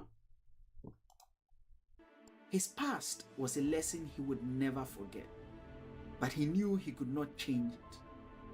Radahn would therefore focus on his present and future, seeking a way to control the fates and hold his destiny in his own hands. There are countless theories about why Radahn learned gravity magic. Some believe he did it to delay the arrival of Ranni's Age of the Stars, literally buying her time. Others think it was to prevent this age from coming altogether. While these theories are plausible, isn't it kind of funny that in Elden Ring we could have two diametrically opposed theories, yet them both be plausible? It's like, oh, he's doing this to help out Ranni. Oh, he's doing this to screw Ranni. And you're like, yeah, I could see it. I feel there is more to the story. Consider the remembrance of Stars called Radahn's item description. It offers an emotional account. Radahn went to Celia to learn gravity magic so he would never have to abandon his beloved but scrawny steed. Some content creators take this literally, seeing it as a testament to Radahn's affection for his steed. But I believe this is a metaphor for something deeper, connected to Radahn's early days as the proud offspring of Radahn and Rennala. The remembrance of Star Scourge hints at Radahn's unwavering desire to cling to the present. Some argue that Radahn was stuck in the past, but I beg to differ. The remembrance of Star Scourge Radahn states that he learned. Alright, so now I'm just kind of like an existentialist crisis mode here, because I'm thinking if gravity has the power to bend light, does that affect the wavelength of the photons? So does light get redshifted because of gravity specifically? Or is it literally just bent and not necessarily like refracted to some degree? Anyway. Gravity magic to keep riding his beloved steed, Leonard. But did Radahn use the gravity magic to reverse time so he could ride his horse? Did he make himself smaller or create a younger version of himself just to ride his horse? I believe the answer is a resounding no. Radahn's use of gravity magic to stop the future from occurring created a space where only the past and present existed. This wasn't about longing for the past. It was about preserving the present. The mention of faith, of course, ties into Ranni's quest line, adding another layer to Radahn's complex story. His mastery of gravity magic was not a retreat into nostalgia, but a bold stand against the relentless march of time. And I like a lot of these ideas. However, I do have some reservations about that, mostly due to like the telescope's description saying how during the age of the Erd Tree, the Golden Order fettered the fate of like Karian astrology, which withered on the vine. I said that a little bit backwards, but the idea is still there.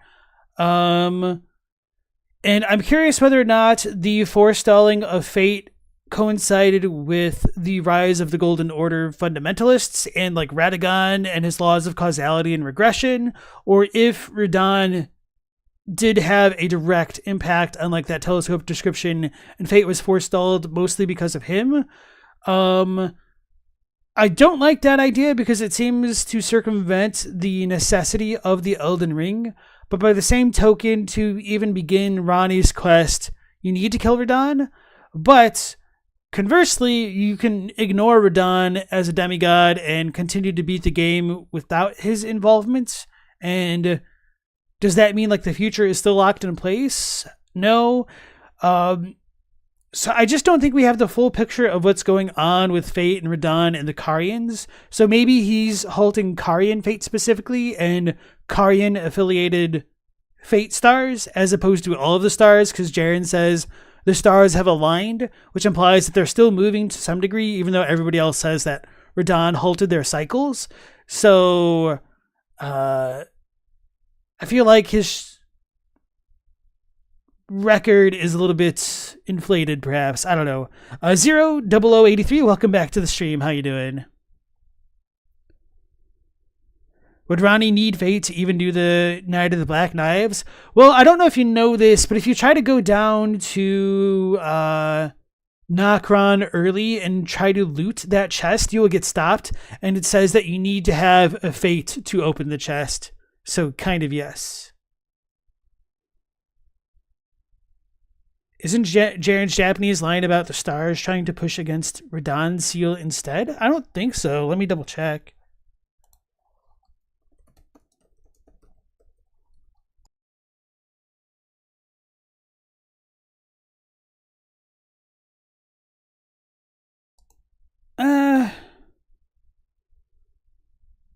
It's kind of hard to say. I mean, maybe there's something else that I can use.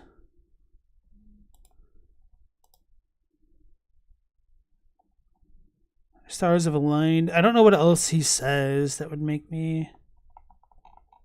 Wait. When the stars align, the festival will be declared. It says Michta, which is like... The stars have matured, come into fruition. Constellations have come into fruition. Which... maybe it can mean aligned in the right context. I think either way, aligned is a good localization.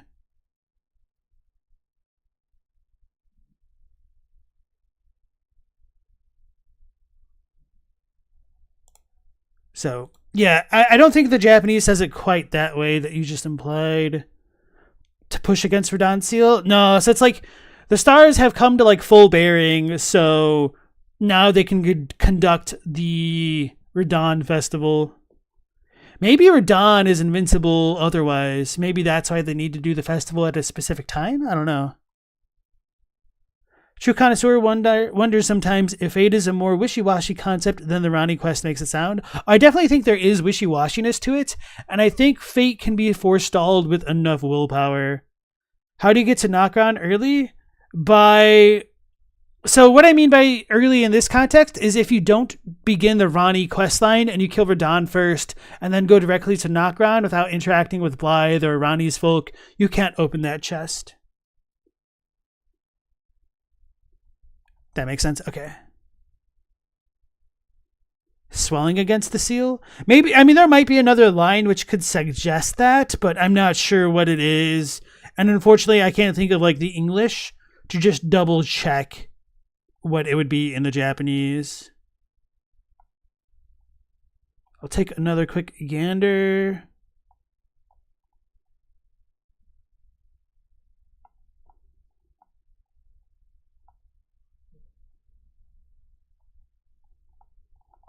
I don't quite see it. When the stars align. Yeah, no, so this is all the same.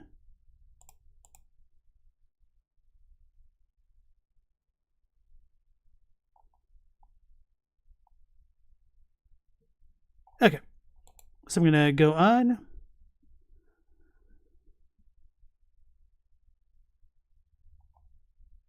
All right, here we go. Some believe our fate is written in the stars, with their continuous movement through time and space, eventually leading to the realization of our destinies. But what ensures this celestial dance remains in perfect harmony? How do we keep the stars on their destined paths? The answer lies in the force known as gravity. This invisible force keeps everything from the tiniest asteroid to the largest galaxy in check. A D20 of stars. Orchestrating a beautiful cosmic dance that ensures the universe remains in perfect balance. Gravity, in simple terms, is the bending of matter through time and space. Before we delve into Radahn's mastery of gravitational power, let's unpack this fascinating concept. I want to clarify that I am not a physicist, so please pardon any lack of finesse in my explanation. Gravity is the force that draws all objects towards the center of the Earth. This force is what allows planets to orbit around the Sun and ensures that the Moon orbits around the Earth. Yeah, he misspoke a little bit there. Gravity doesn't bring everything toward the center of the Earth specifically, unless I guess if you're a flat Earth theorist, which makes it even funnier if we have like all these globular illustrations to go along with the video. But anyway, setting that aside, it's like two forces of matter are attracted to each other. Kind of represents what gravity is. So it doesn't necessarily have to be Earth-centric as much as it is mass attracted to mass. Essentially, gravity is responsible for upholding order in the cosmos. It seems that the Alabaster Lords and that kind of phrasing for it, that gravity upholds order, could be putting the cart before the horse, because you could also make the argument that things are ordered because of gravity, which sounds like the exact same thing, just phrased backwards. I understand that, but there's the difference between gravity being a byproduct of what is already out there versus gravity creating other things, I think, which I didn't phrase as well as I could have a moment ago. Radahn possessed a mastery of the manipulation of gravity, and thus ensuring order. Interestingly, it appears that so Phantom Leaf says mass warps spacetime. One of the best what's the word for comparison that's not a comparison? I mean, I can't speak. Metaphors for the way that gravity would work would be like if you took a really big trampoline and if you put a bowling ball in the middle of it, you could say that gravity is represented by the indentation that the weight of the bowling ball will put on the trampoline. And so if you took a marble and put it on like the edge of the trampoline and like rolled it, it'll eventually find its way to the bowling ball by the virtue of the ball's gravity because of its mass and whatnot. Analogy, that's the word. I don't know why I couldn't think of it. One of the Alabaster Lord's gravity magic has the ability to repel rather than attract. This observation holds significant importance and will be further explored in part 2 of the series that I mentioned at the beginning of this video. Next, let's dive into the concept of gravitational lines, which are the lines encircling the central object on General Radahn's swords. These lines collectively form a gravitational field, delineating the area of gravity's influence. Each individual line can be referred to as a gravitational line. When gravitational lines run vertically through the body, it signifies that the body is in a state of stability. This occurs because the gravitational force acts directly downward through the center of gravity, minimizing the potential for tipping over and ensuring impeccable balance and stability. Keep an eye on this concept as it will become an essential factor later in this video. Take a look at General Radahn's sword and you will notice several curved gravity lines. The vertical central line seems to divide the sword into two halves, and it appears to be straight at least from the top before curving to compensate for the curved parts of the sword. Now, let's explore the final gravitational concept on our list, the center of gravity. This refers to the point on a body where weight is evenly distributed, and it is usually located along the line of gravity. In general, the lower the center of gravity, the more stable an object is. Gravity, in simple terms, I don't think that these are the best illustrations to show off like things relating to gravity, because the human body is non-stable in that it can like move a lot more freely than many other things, and like the line of gravity can be shifted depending on one's position. So the center of gravity can essentially change in relation to all this, where this seems a lot more static than I think you intend here. True Connoisseur says the inspirational music's cracking you up. Well, you're not inspired by gravity? Can be understood as the curvature of space and time caused by the presence of matter. This fundamental force of nature dictates the motion of celestial bodies and shapes the very fabric of the universe.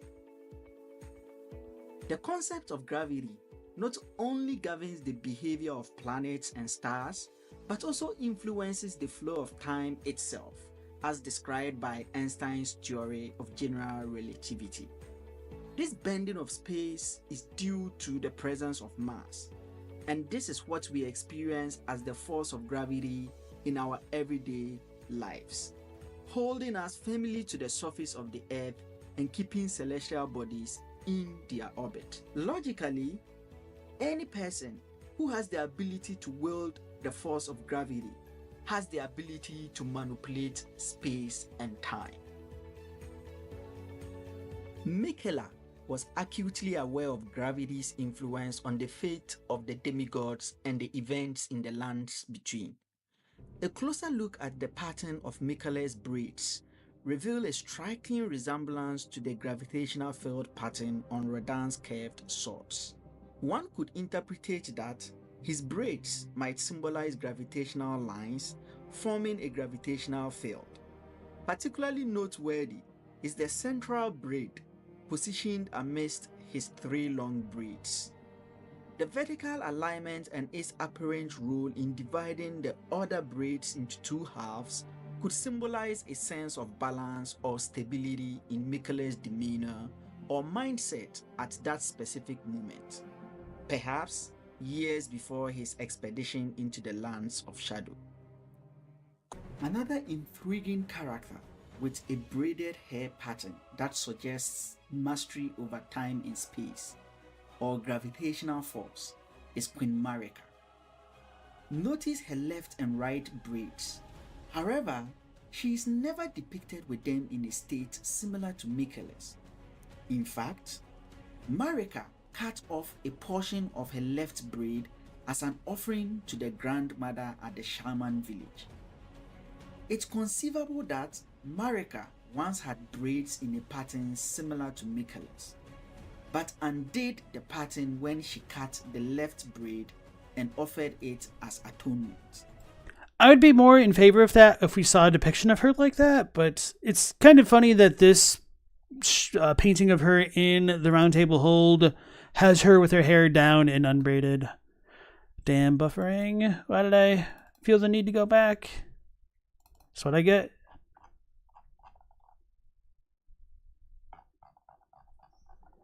Oh, I didn't press play. Okay. Braids in a pattern similar to Miquella's, but undid the pattern when she cut the left braid and offered it as atonement. Could this act be an indication of Marika's distorting time and space? Was this the sin she committed in the lands of shadow during her quest for godhood? These are intriguing questions that might relate to the concept of gravity.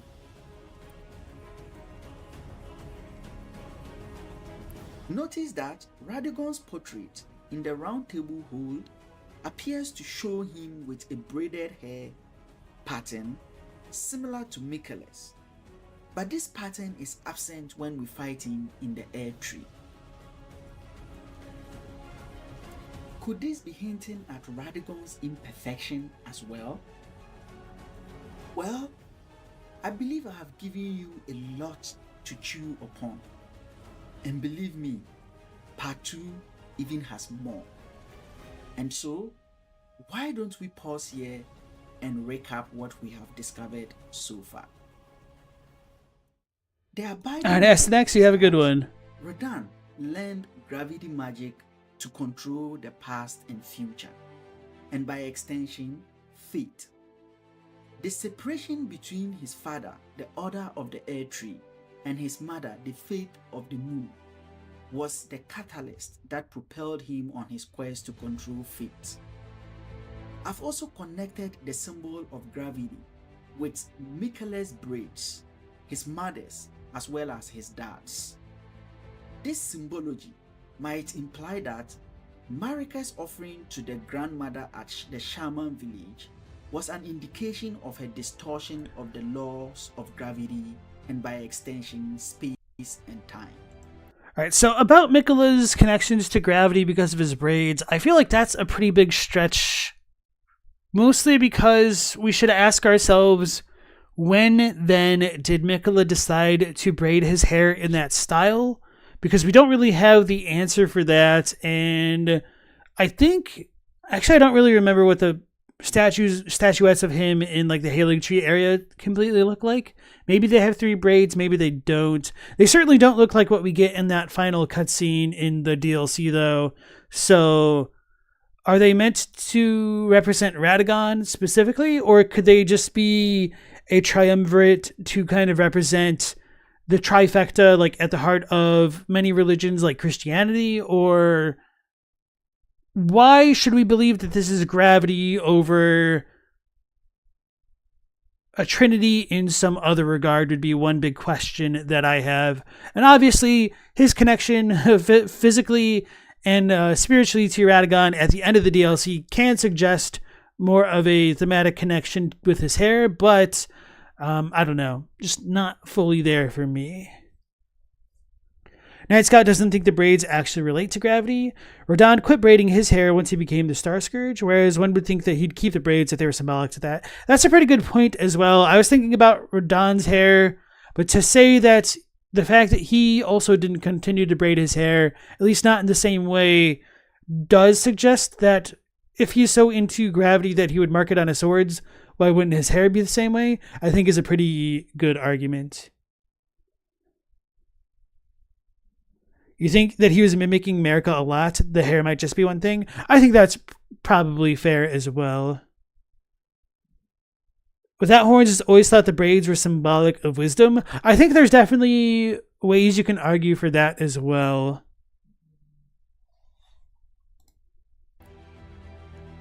I must admit that there could be a potential flaw in my theory. And here it is. There is the question of when Radahn learned gravity magic. Was it after his father, Radahn, left his mother? Oh, and of course we could also ask with Adlai's point, his mother had long hair and braided, he had long hair and braided? Who even was Miquella's hairstylist, you know? Before. It's a fair question, and while we do not have a definite answer, I believe it was after. I suspect Radahn was well aware of gravity's influence on order and fate, and would not have allowed a young Radahn to wield such power that could alter their very own destinies. And so, we have reached the end of another thrilling journey. I hope you found it as engaging as I did. If you're trying to say that hair pattern equals balance, I think you could probably try to make some arguments about that, especially with like the trifecta part of his braids. But I also would have liked a stronger correlation than to fate, which I don't know you can really do super effectively, to be honest. Don't forget to subscribe, like, share, and comment. If you are up for another captivating lore, check out my video about the divine beast Dancing Lion, which should pop up on your screens right now. Until we meet again, the discerning tarnished bids you farewell. I was kind of a little bit worried that this wouldn't pop up. So I do have a little bit of a recommendation for you. as well with that, because some people run ad blockers depending on their browsers. They will not get these images to appear.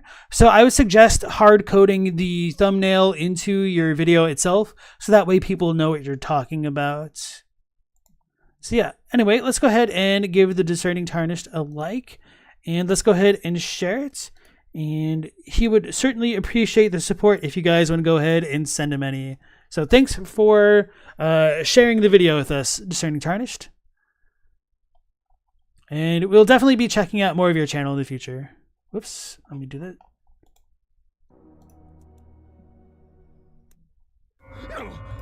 Alright, can't stop it. Okay, there we go. So with that out of the way, let's go ahead and transition into how one item fractured Elden Ring's fan base by CircleTunes HD.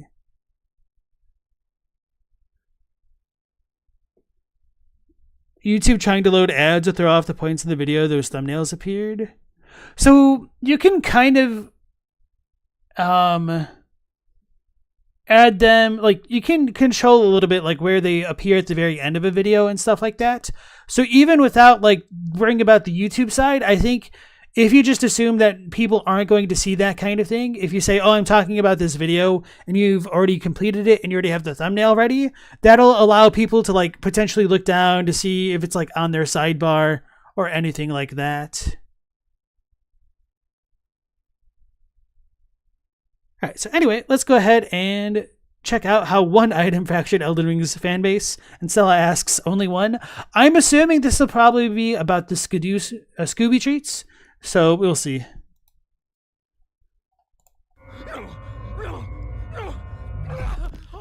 I just had a horrible dream. A dream where people bought a DLC to a difficult game made by a company that famously makes their DLCs extra difficult and then ignored a new system that makes it less difficult and got upset that the game was too difficult. It sounds like it's directed at me. Honestly, I'm not going to be like too upset about that. I ignored it on purpose, but I also knew what I was getting into. I think my criticisms extend beyond the Scooby snacks because honestly, I don't even really care about them. I didn't even notice that big of a difference when doing it with them on, but I'd already kind of known a lot of the boss's movesets at that point, so it wasn't that big of a deal. Honestly, though, Radahn still kicked my butt. Mesmer was still kind of annoying, but just like a lot of my other complaints are more about like the actual movesets of many of the bosses and just how limited I felt as the Tarnished going into the DLC, which I don't think the Scooby snacks truly improved. Thank God it was just a dream, though. I'm still the Elden Lord, and this chair still has no back support. Oh yeah, and the other thing that I did want to bring up in relation to all that would be that even though that FromSoft was notorious for releasing like tougher DLCs and whatnot, to me, there was something more fundamental about my experiences with the bosses in Shadow of the Erdtree, which was less enjoyable for me than the base game of Elden Ring, and even all of the other experiences playing the other Soulsborne, so like Bloodborne's combat, Dark Souls 3, Sekiro. Those felt a little bit more fair to me in many instances than Shadow of the Erdtree, but, you know, at the end of the day, you still have to get good, so it's kind of the same. Oh, let me turn that down. It seems really loud. Wait, it wasn't a dream?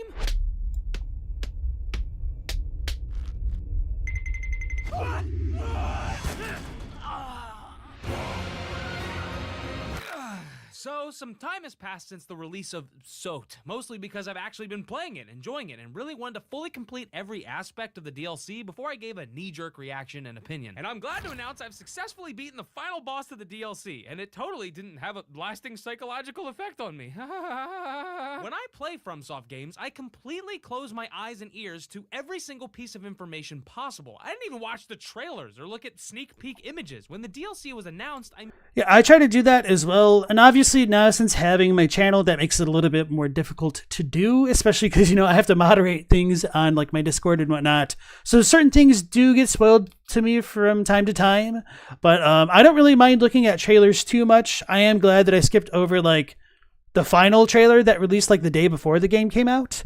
and it's a little bit easier. So I like to look at a trailer like when it releases like once to get me hyped up, and then I try to not look at it too much more until the game releases, so that way I could forget most of those details and not remember where things were, hopefully. But sometimes it doesn't always work. Like I remembered that I hadn't fought Malekith or like the Beast guy, I should say, when I was going to fight Malekith, so I kind of figured out that he was there when I was going through Elden Ring the first time. But nonetheless, I also like to avoid spoilers where I can.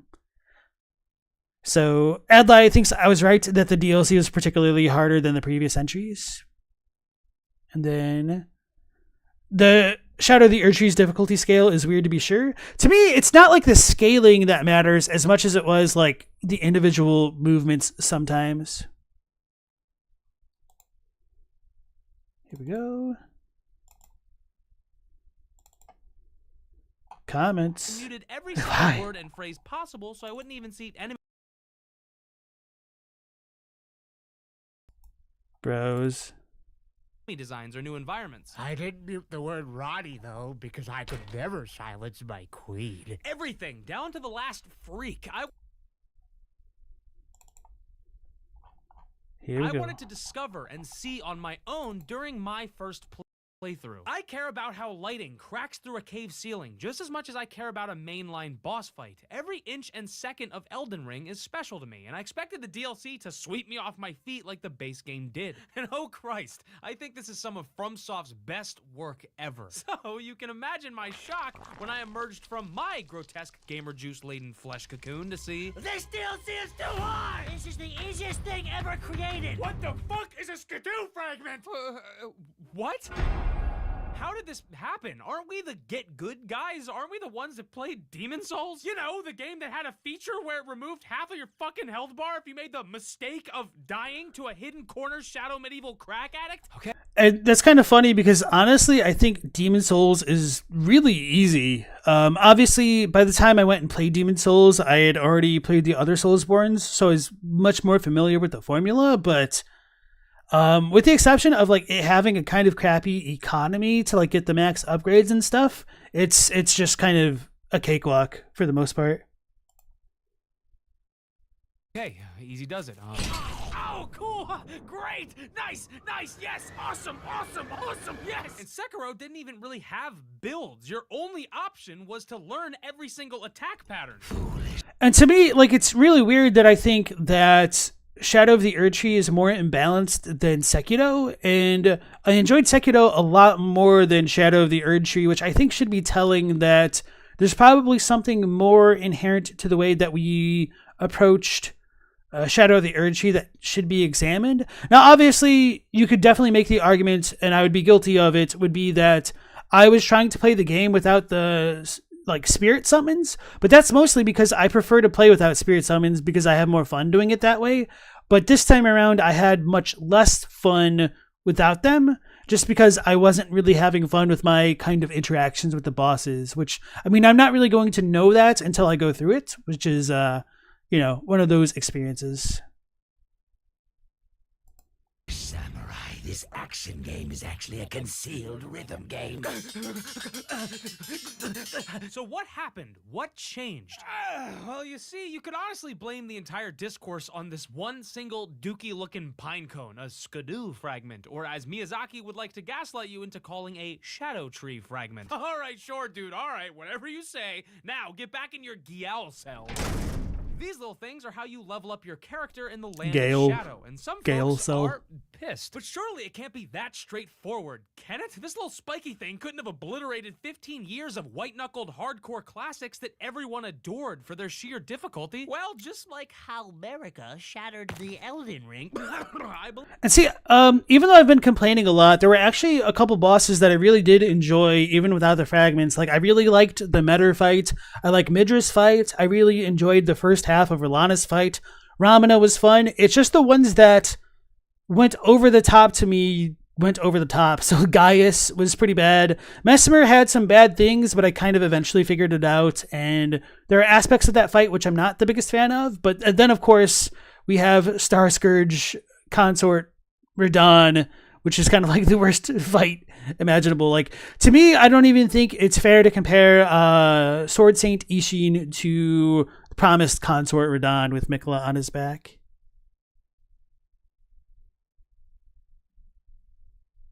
On a first playthrough, the damage outputs in Demon Souls are scaled more for half health in soul form. Yeah, later areas start scaling toward the player having means to be in human form more often. True story. Radahn is pretty chill now since he got nerfed, actually. Oh, really? I don't know, like, when the last time I played him was. I mean, obviously it was in, like, my playthrough, but I don't know. I didn't think they nerfed him that much more. Maybe they did. Still difficult, but not unfair. Okay, I'll have to take your word for it, I suppose. All right, let's go back in.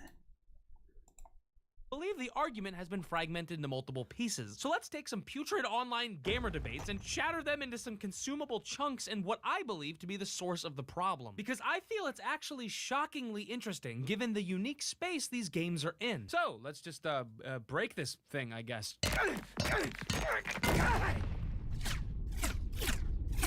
These are the great argument shards, and to wield the full might of a gamer's opinion, we must consume them. Oh, that was the wrong one! There are people in your walls trying to steal your data. Oh my god, no! My photos of Ronnie! This video is sponsored by NordVPN. You know him, you love him, chances are you probably use him at this point, and if you don't, what's wrong with you, bozo? NordVPN is a virtual private network that keeps you and your beloved computer safe from cyber ne'er-do-wells that mean to do you harm by tracking. It's less of a seizure risk. Okay. VPNs aren't a secret weapon anymore. They're kind of necessary if you want to get the full potential from your internet usage. And NordVPN offers an extensive range of security weapons to safeguard users and their devices. You've got password protection, public Wi-Fi encryption, hidden IPs, malware destruction, and a complete safeguard against ads and files built by digital cybermancers to steal your juicy ass pics. What? If you want to be safe, browse stuff that you otherwise would be blocked from seeing, then NordVPN is a wonderful answer. Get an exclusive NordVPN deal and 4 months extra when you check out nordvpn.com/circletunes, dude. All right, back to it. Now, as any Dark Blood Sekiro Ring Souls player will tell you, Elden Ring is FromSoft's easiest game, by, like, magnitudes. Almost every build is viable and has room for cheese. Summons and horse combat can belittle enemy encounters. The open world really invites you to overlevel and over-equip. Crafting allows you to always have that specific status effect you need, and there are checkpoints everywhere, including special ones at boss doors. Ah, kids these days would never... Adlai says that is not true in capital letters. So I think there's an asterisk to be said about this. I think Elden Ring can be the easiest game, depending on like one's knowledge and the way that they approach it with like spirit summons, or it could be the most difficult game besides all that. You think Bloodborne and Dark Souls 3 is easier? I definitely don't think so about Bloodborne, because Gascoigne was like a huge wall boss for a lot of players. A lot of people didn't even get through the Cleric Beast. So the biggest issue with Bloodborne is the limited amount of vials that people get, which really walls people off when they fail to make progression because of how prohibitive this system is at the beginning of the game. So I do think one common problem with many of the FromSoft games are that they're too punishing to new players and too easy on veterans. And I don't know like the best way to solve that other than like getting rid of the arbitrary barriers, which prevents more success for new players, because veterans are going to do whatever the hell they want to do anyway. So just make the games more fun. Anyway, setting all that aside, Dark Souls 3 is probably easier, but I would say that Demon Souls to me definitely felt the easiest. Like, as long as you understand what the stats do in a FromSoft game, that's honestly like 90% of the difficulty right there. Knight's got laughs and one-shotting final bosses with buffs. Exactly. That's true. Like, Comet Azure just like trivialized the game with like magic ground and whatnot.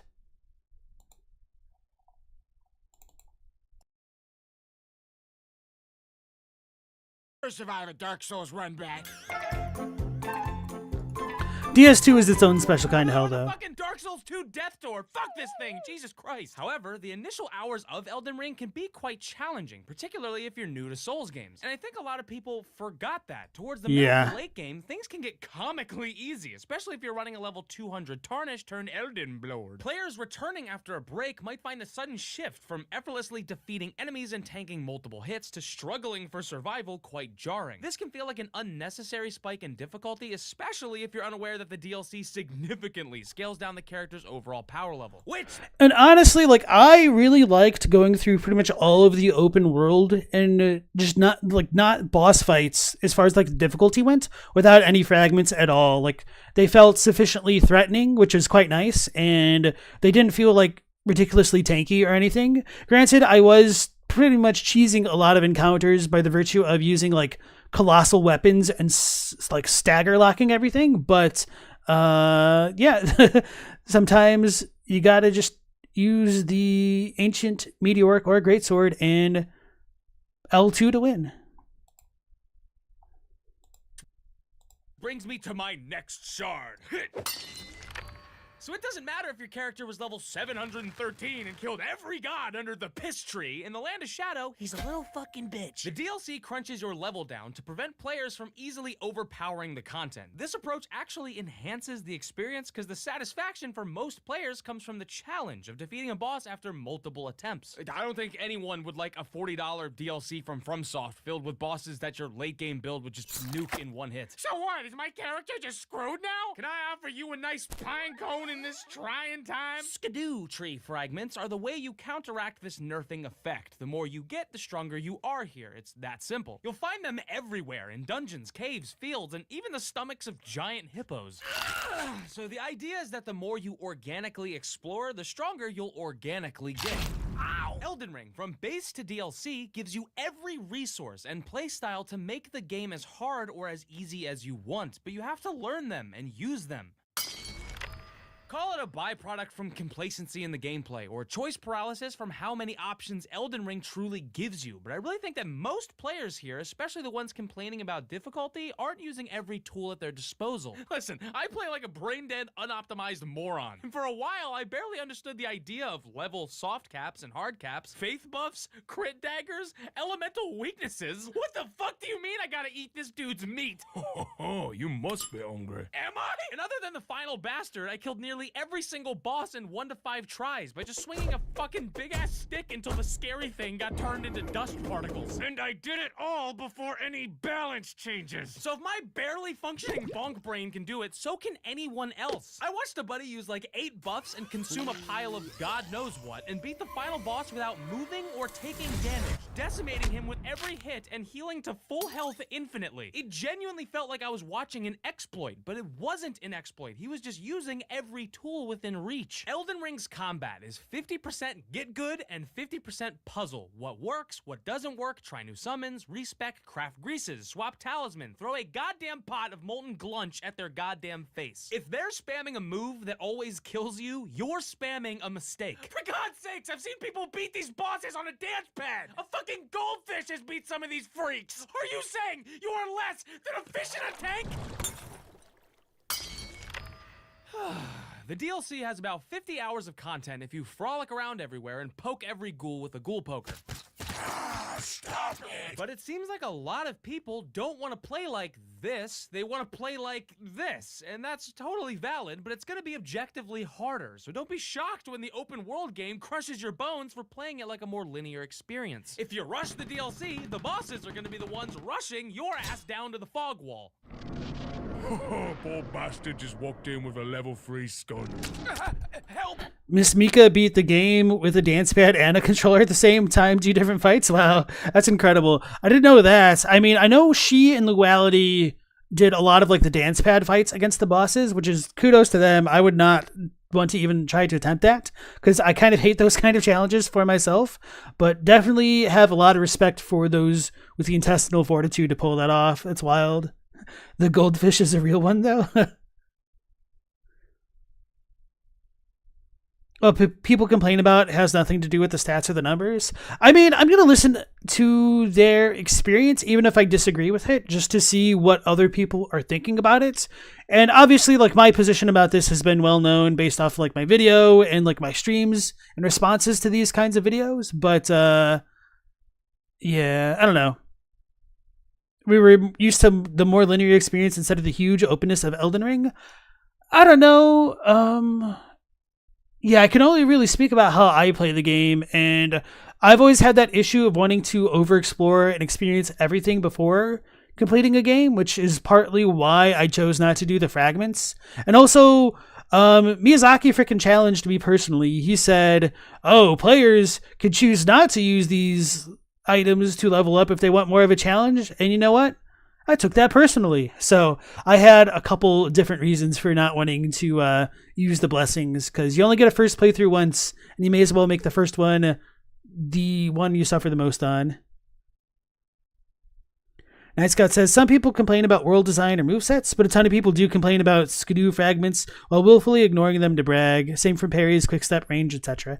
Yeah, and that's, to be fair, I honestly don't know how fair it is to complain about things like parrying and quick steps, because at its core, Elden Ring presents itself as a type of game where every build should be viable, which, I mean, if you can no-hit any boss, certainly at some point every build is no-hit viable. But with that being said, I think it's unfair to tell people that they should use the cool new dragon greatsword against Bale because it's really good against dragons, when not everybody is going to have a build that will facilitate that kind of playstyle. Not everybody is comfortable parrying to begin with or like using the shields.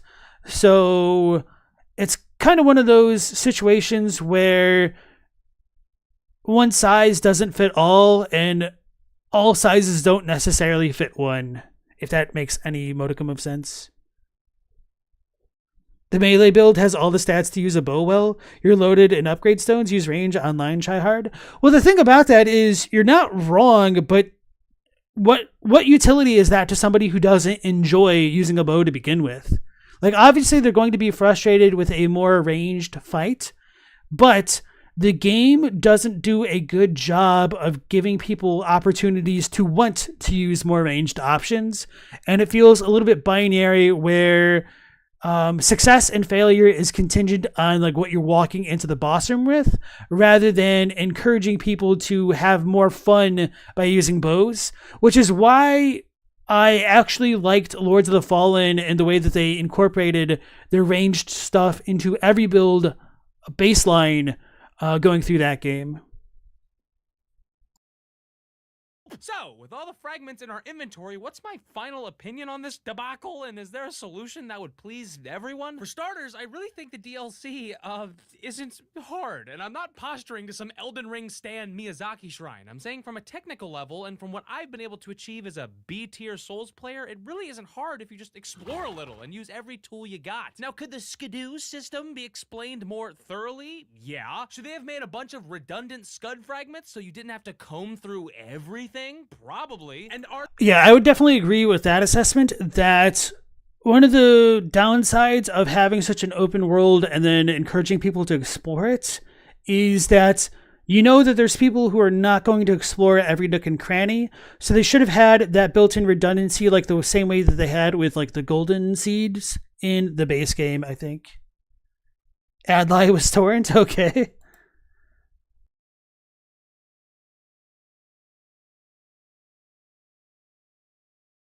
Are the fragments a bad system? Absolutely not.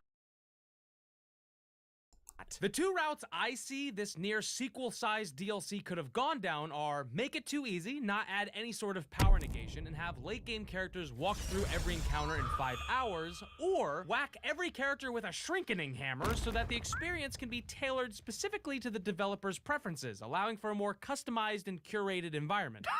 Which way, Miyazaki? The ghoul cave or the poison swamp? No, stop. Why are you so excited? Stop. Obviously, they went with the latter, and I think it was the right decision. And let's be honest, Elden Ring is FromSoft's first game that kinda left their core audience, and historically their main vocal fans have been those who relish extreme challenges. But when a game sells 25 million copies, shit can get weird and really fucking loud. Miyazaki, in a recent interview with The Guardian, stated, quote, "In preparation for Shadow of the Erdtree, I played through the main story of Elden Ring, and I wanted to preface this by saying I absolutely suck at video games, so my approach or playstyle was to use everything I have at my disposal, all the assistance, every scrap of aid that the game offers, and also all the knowledge that I have as the architect of the game. The freedom and open world nature of Elden Ring perhaps lowered the barrier to entry, and I might be the one who's benefiting the most from that as a player more than anyone else." So yeah, and I think that's especially true as well, that the barrier of entry into Elden Ring is in some ways much lower than the previous games. Especially with like the spirit summons, provided people like get good ones on organic blind playthroughs.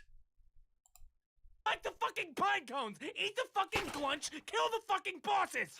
To be fresh is to be unpopular. To be exciting is to be Did anybody just think of like 55 burgers, 55 fries, 55 shakes, all that kind of a thing from I Think You Should Leave? Conventional. To be bold is to be risky, and to be creative is to be misunderstood. A game for everyone is a game for no one. Oh my god! Oh my god, I got him! That wasn't so bad! People gotta stop bitching and just...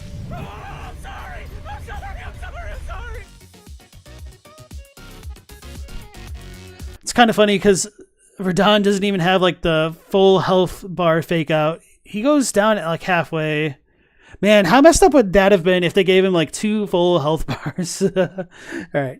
The goblins that are helping me make these dang things. Yeah, so these animations are honestly like quite great. The video is extremely well edited. I'm going to go ahead and share it with you guys here.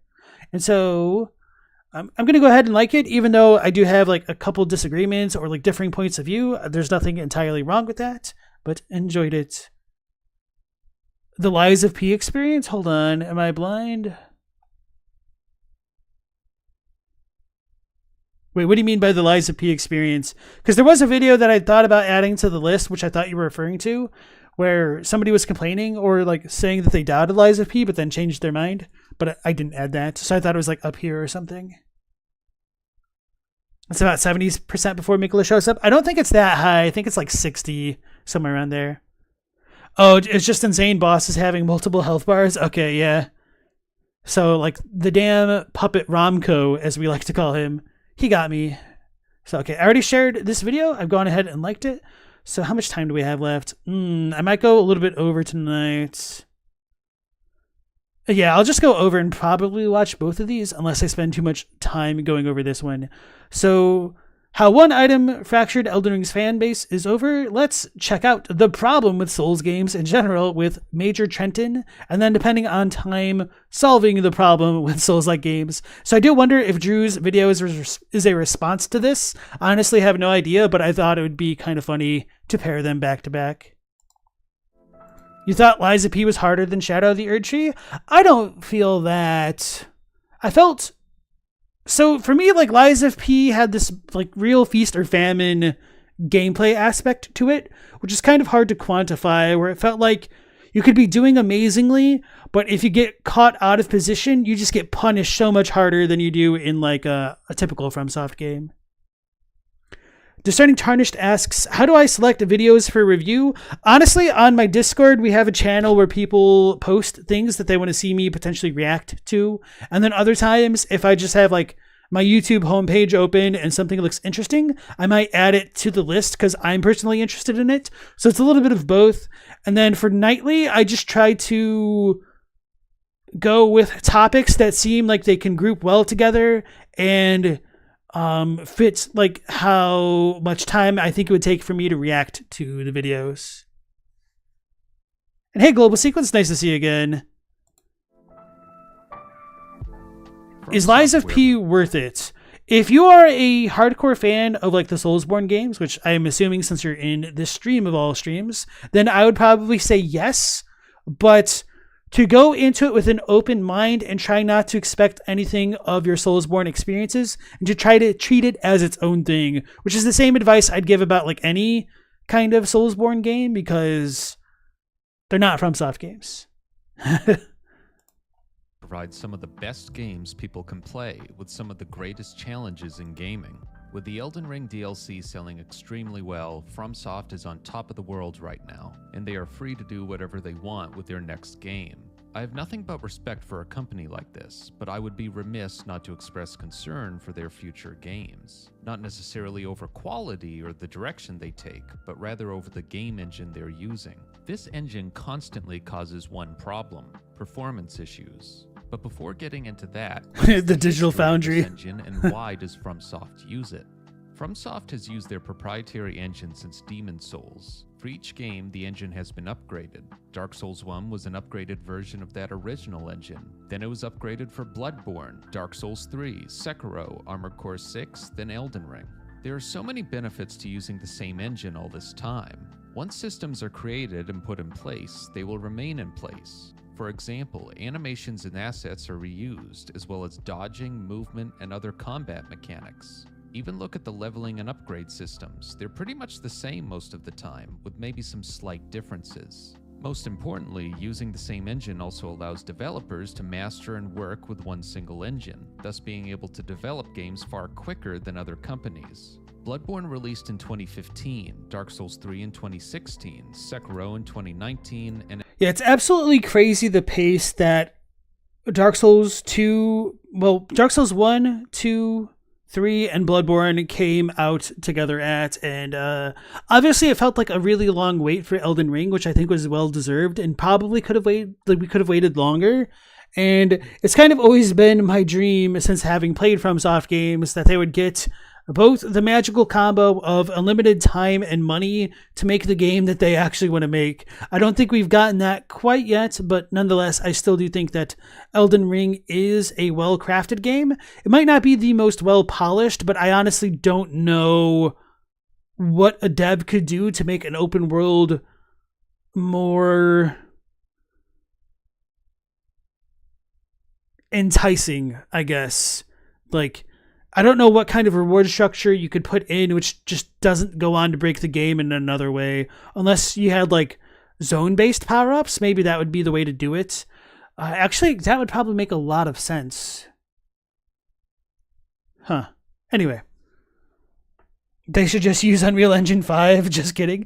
I mean, maybe. The funny thing is, I saw a trailer, or like not a trailer, but a thumbnail for like the new Unreal Engine 5.5 update. So I'm like, why are they sending this to me? I'm not like a game dev. But honestly, I do get like kind of a couple of interesting like game dev recommendation videos from time to time. Elden Ring was indeed worth that wait. Yeah, even Shadow of the Erdtree was worth the wait. So even though I do have like my obvious grievances with it, and I do wish that things were different, and it would have been better if it was different in like having more NPCs or more things to do after you like kind of completed the story. For a first time playthrough, I had a blast. So like some of the highest highs in FromSoft games and some of the lowest lows with those bosses. But honestly, like the bosses, I got over them. I beat them eventually. I just didn't enjoy them as much as I wanted to, which is a little bit of a bummer. But the ones that I did enjoy, I enjoyed quite a bit. Elden Ring in 2022, with its massive DLC in 2024. I believe Dark Souls 2 and Armored Core 6 were made by other internal teams, but if you want to throw those games in as well, then feel free. It's simply impressive that FromSoft is able to release these types of quality games at such an incredible pace. The engine being enhanced and upgraded does not stop them from being able to improve the game graphically as well, which is another plus. But this engine is a double-edged sword, and it's where my concern lies.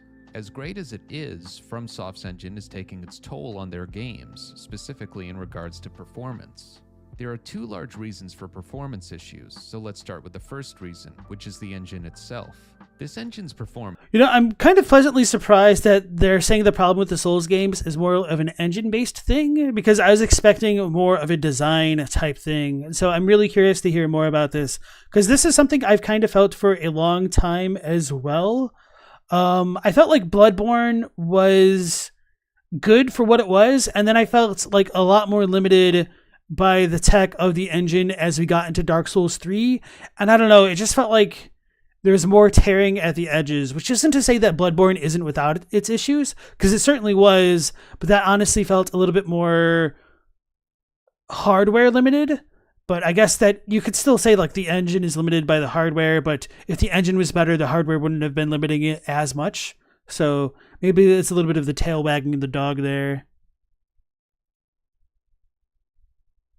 FromSoft received so much pressure from the fan base to make the game available. Yeah, but I think they did like some of the smartest things that they could do, trying to make the DLC both accessible and inaccessible for like builds that were like level 700. Performance has been a long-standing issue. Bloodborne was not a consistent 30 FPS by any means, with bad frame pacing as well. Dark Souls 3 on the PS4 and Xbox One could often dip to as low as 20 FPS. Sekiro, at least at launch, suffered from unstable FPS to varying degrees. Then Elden Ring on current-gen consoles does not hold a steady 60 FPS whatsoever in performance mode, and often dips into the 40s. Now some may ask... And Digital Foundry also just checked out Elden Ring on the PS5 Pro, and it can't even hit 60 FPS. I think on quality mode. Maybe it can on performance. I don't quite remember, but yeah, it's pretty rough. Ask, are the performance issues because of the engine itself, or rather because the consoles are too weak? Luckily, the answer is simple. It's definitely the engine. For example, Bloodborne and Dark Souls 3 are both pretty linear games, and both games' graphics were not groundbreaking by any means when they released. There are many examples of better-looking games that ran better around the time Bloodborne and Dark Souls 3 released, such as The Order 1886, Gears of War 4, and Uncharted 4, to name a few. Even open-world games like Horizon Zero Dawn would release in 2017, 1 year after Dark Souls 3. Horizon did not only look better, but it ran consistently at 30 FPS at 1080p. The same thing can be said about Elden Ring and the current-gen consoles. Simply put, there are games that look and perform better. Now, the engine is one large reason for performance problems, but I cannot forget about the second reason, which is FromSoft. And obviously, because of the way that YouTube is screwing up the buffering in this video, this looks a lot worse than it actually is in playing it oneself.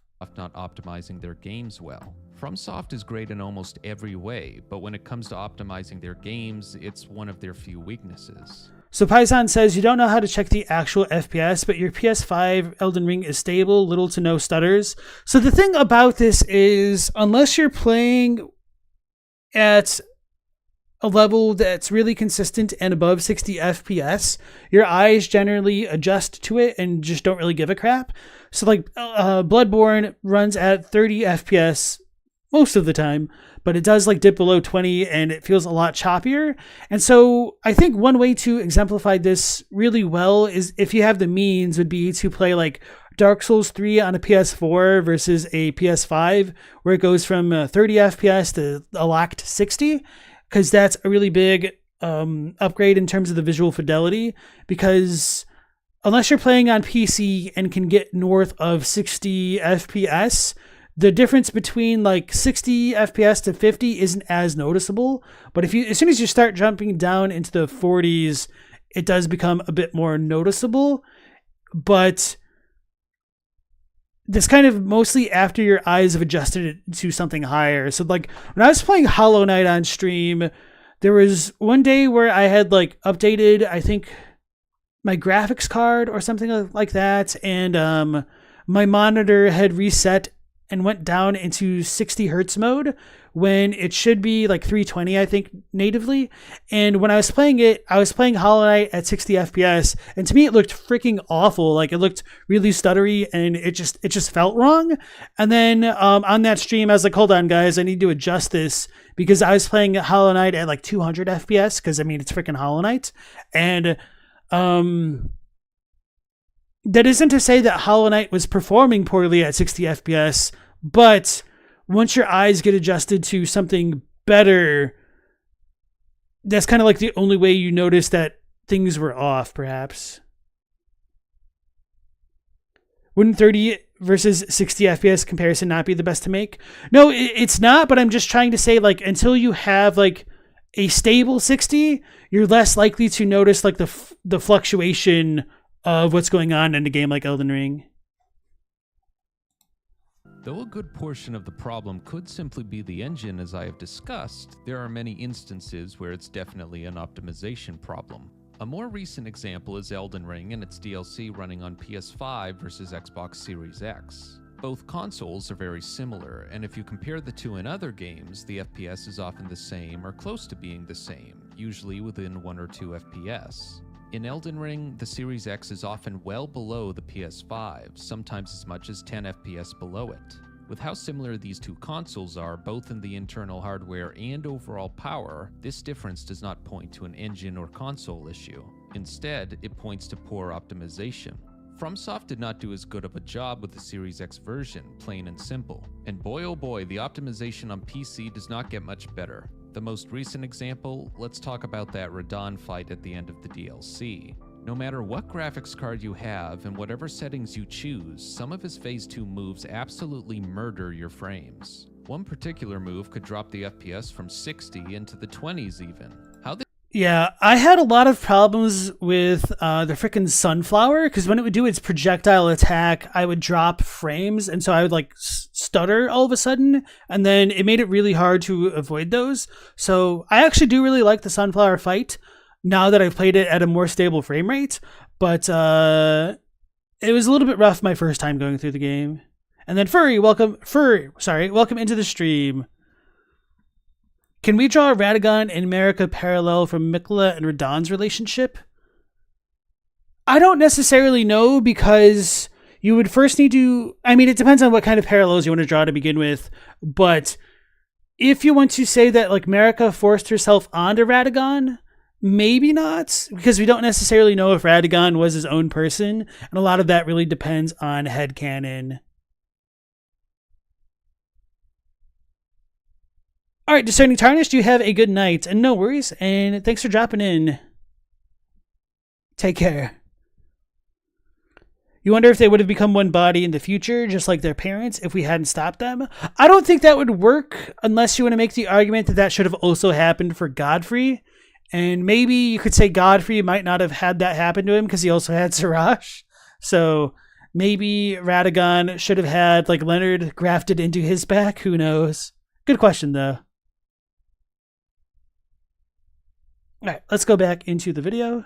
This got through QA testing and all the way to gamers' hands is beyond me. Luckily, they did patch this and it runs much better, but at the same time, this is direct evidence that it was optimization problems the whole time, since an updated patch solved a lot here. Further, comparing Elden Ring to Dark Souls 3 also shows odd results in the optimization as well. Dark Souls 3 running at 1080p and 900p on last-gen consoles was not a steady 30 FPS, but Elden Ring running on those same consoles at 1080p gets similar FPS as Dark Souls 3.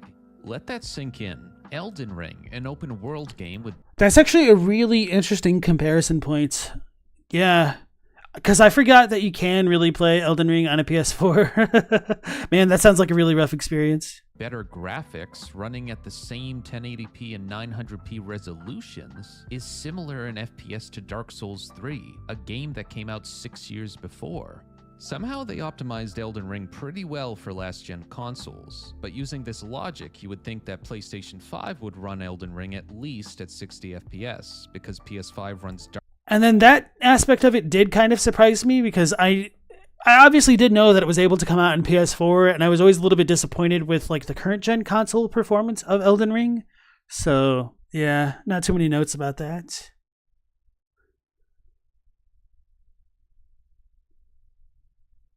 Paisan played on PS4 for a long time. It was playable, but you also had nothing else and you were used to it. Yeah, that's kind of my point as well. Like, I can go back and play Bloodborne no problem. And even Elden Ring, I'd be fine at 30 FPS once I got used to it. But it's that adjustment period which makes it feel a lot worse. Dark Souls at 4K 60 with no problem. If they can optimize the PS4 version that well, then it should be the same for PS5. However, that's not the case. If you compare Dark Souls 3 to Elden Ring performance on PS5, Elden Ring stays between 45 to 60 FPS at a dynamic resolution well below 4K, often closer to 1440p. FromSoft somehow optimized the PS4 version to run the game at the same resolution and similar performance as Dark Souls 3, while they could not figure it out for the PS5. It's frustrating, especially because the answer was literally right in front of them.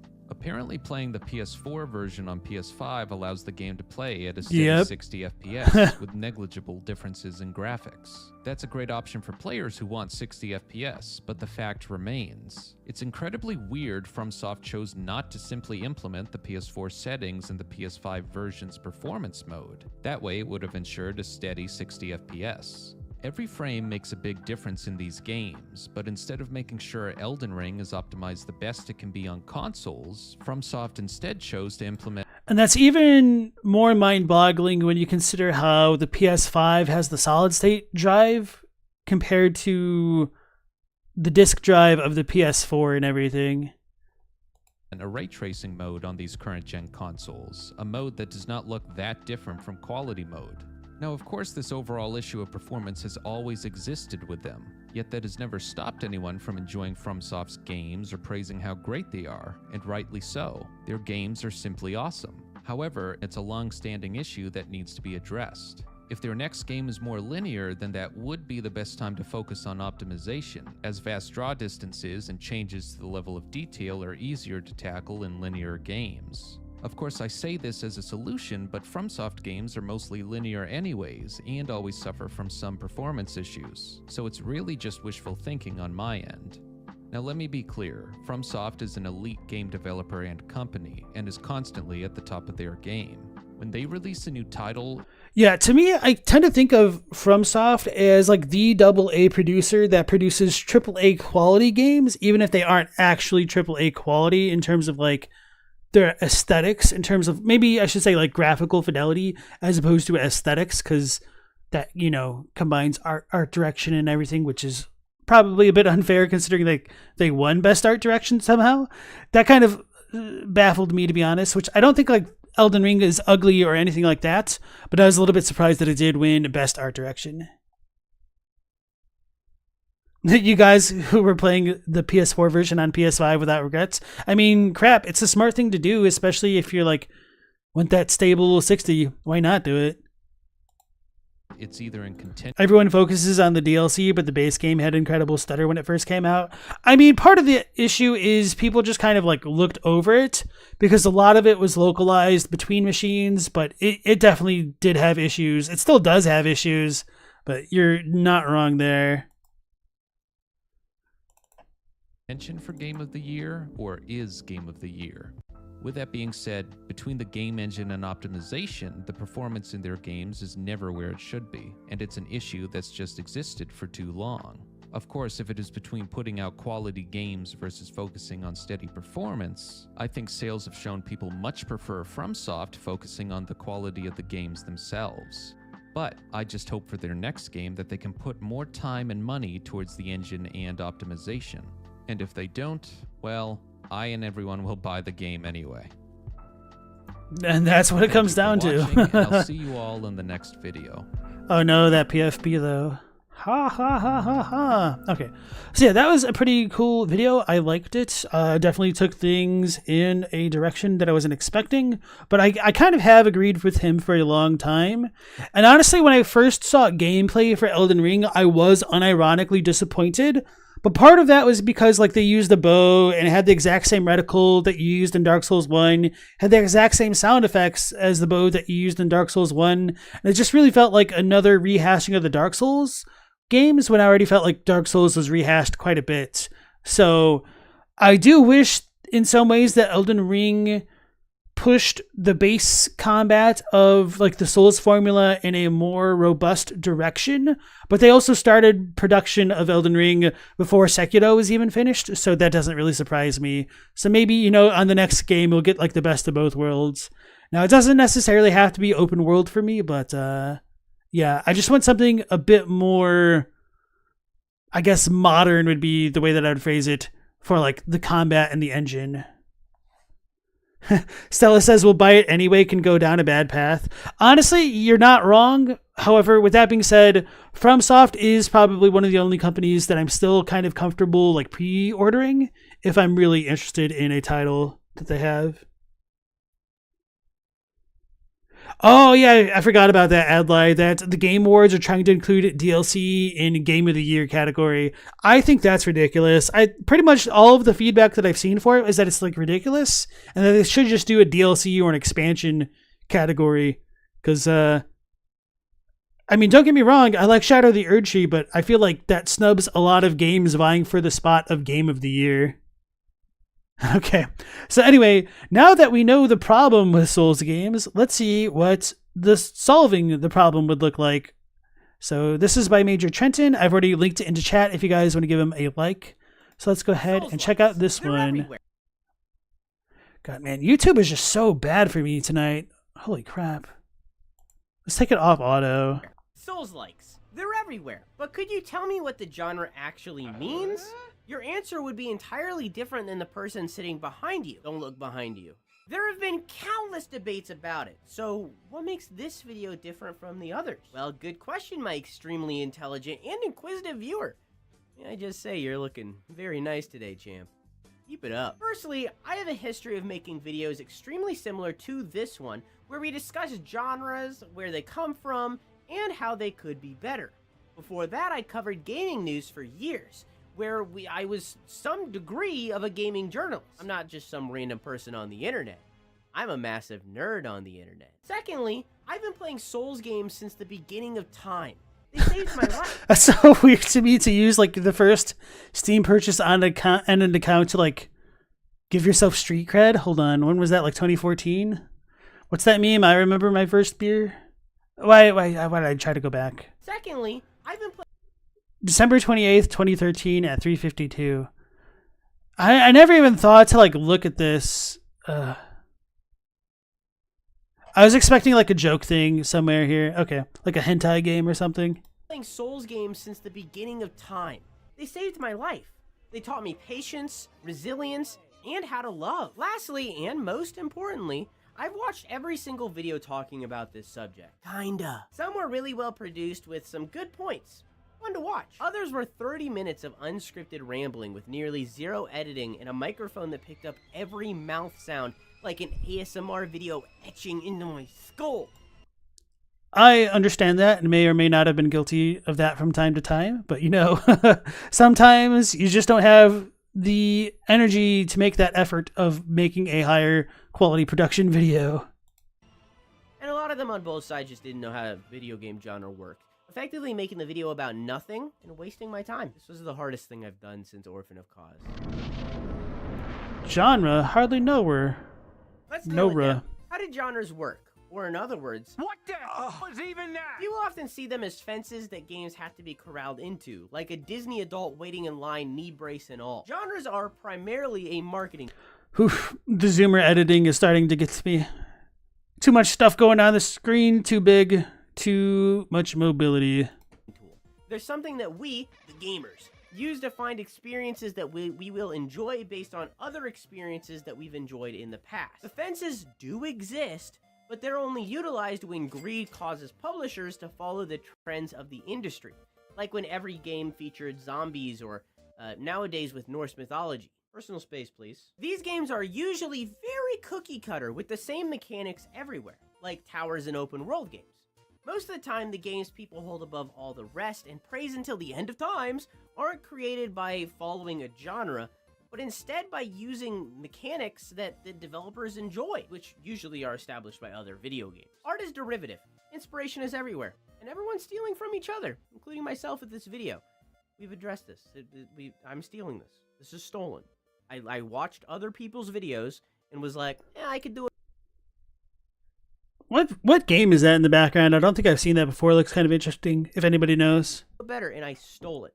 And now they're going to copyright strike me, and I'm going to go to prison! This is also how new genres are established. A developer creates a video game with an innovative and different idea, it becomes popular, which then causes multiple new games based on that game to be made. These are called clones. More games are then made based on the clones and not the original. In the event. All right, speaking of which, I'm going to make a bold statement here and say, with a bit of a hot take, that Dark Souls is a Dynasty Warriors clone. Come at me, bro. Eventually, the clones no longer feel like the original, and in turn, the category gets a nickname based on the few factors that remain from that original product. There are a lot of things going on in the original Doom, but what does it primarily share with Call of the Doodle 21? That's right, it's first person and it's a shooter. Good job! And so the FPS was born. Sometimes that last step doesn't happen though, which is what occurred with roguelikes. But the devs have stopped trying to tick the boxes of the original rogue. And now the term just means permadeath, with roguelite meaning semi-permadeath. A game being a roguelike isn't the only thing. Why are you booing me? I'm right. No, but seriously, how come after every time the chosen undead defeats a boss, he shouts, "I have defeated an officer"? It's a Warriors like. That defines it though. It also has a story genre, a setting, a format, and the thing about the Souls games is that you're just one guy. anymore. None of this matters in gaming though, so you can just ignore it. You just stop looking at them. Although I have to admit, I absolutely love the concurrent viewers counter dropping after I make my stupid Dynasty Warriors comparison. I'm in the bin, but they're useless. Nothing. Garbage. Worthless. Games are usually defined by their gameplay alone, with subgenres getting more specific. Combining two or more gameplay genres can help diversify the experience. This is known as a composite genre. Not exactly, there's more detail here, but shut up, I want to talk about Soulslikes eventually, okay? Gaming is an interactive experience, so gameplay is king, and the story is queen.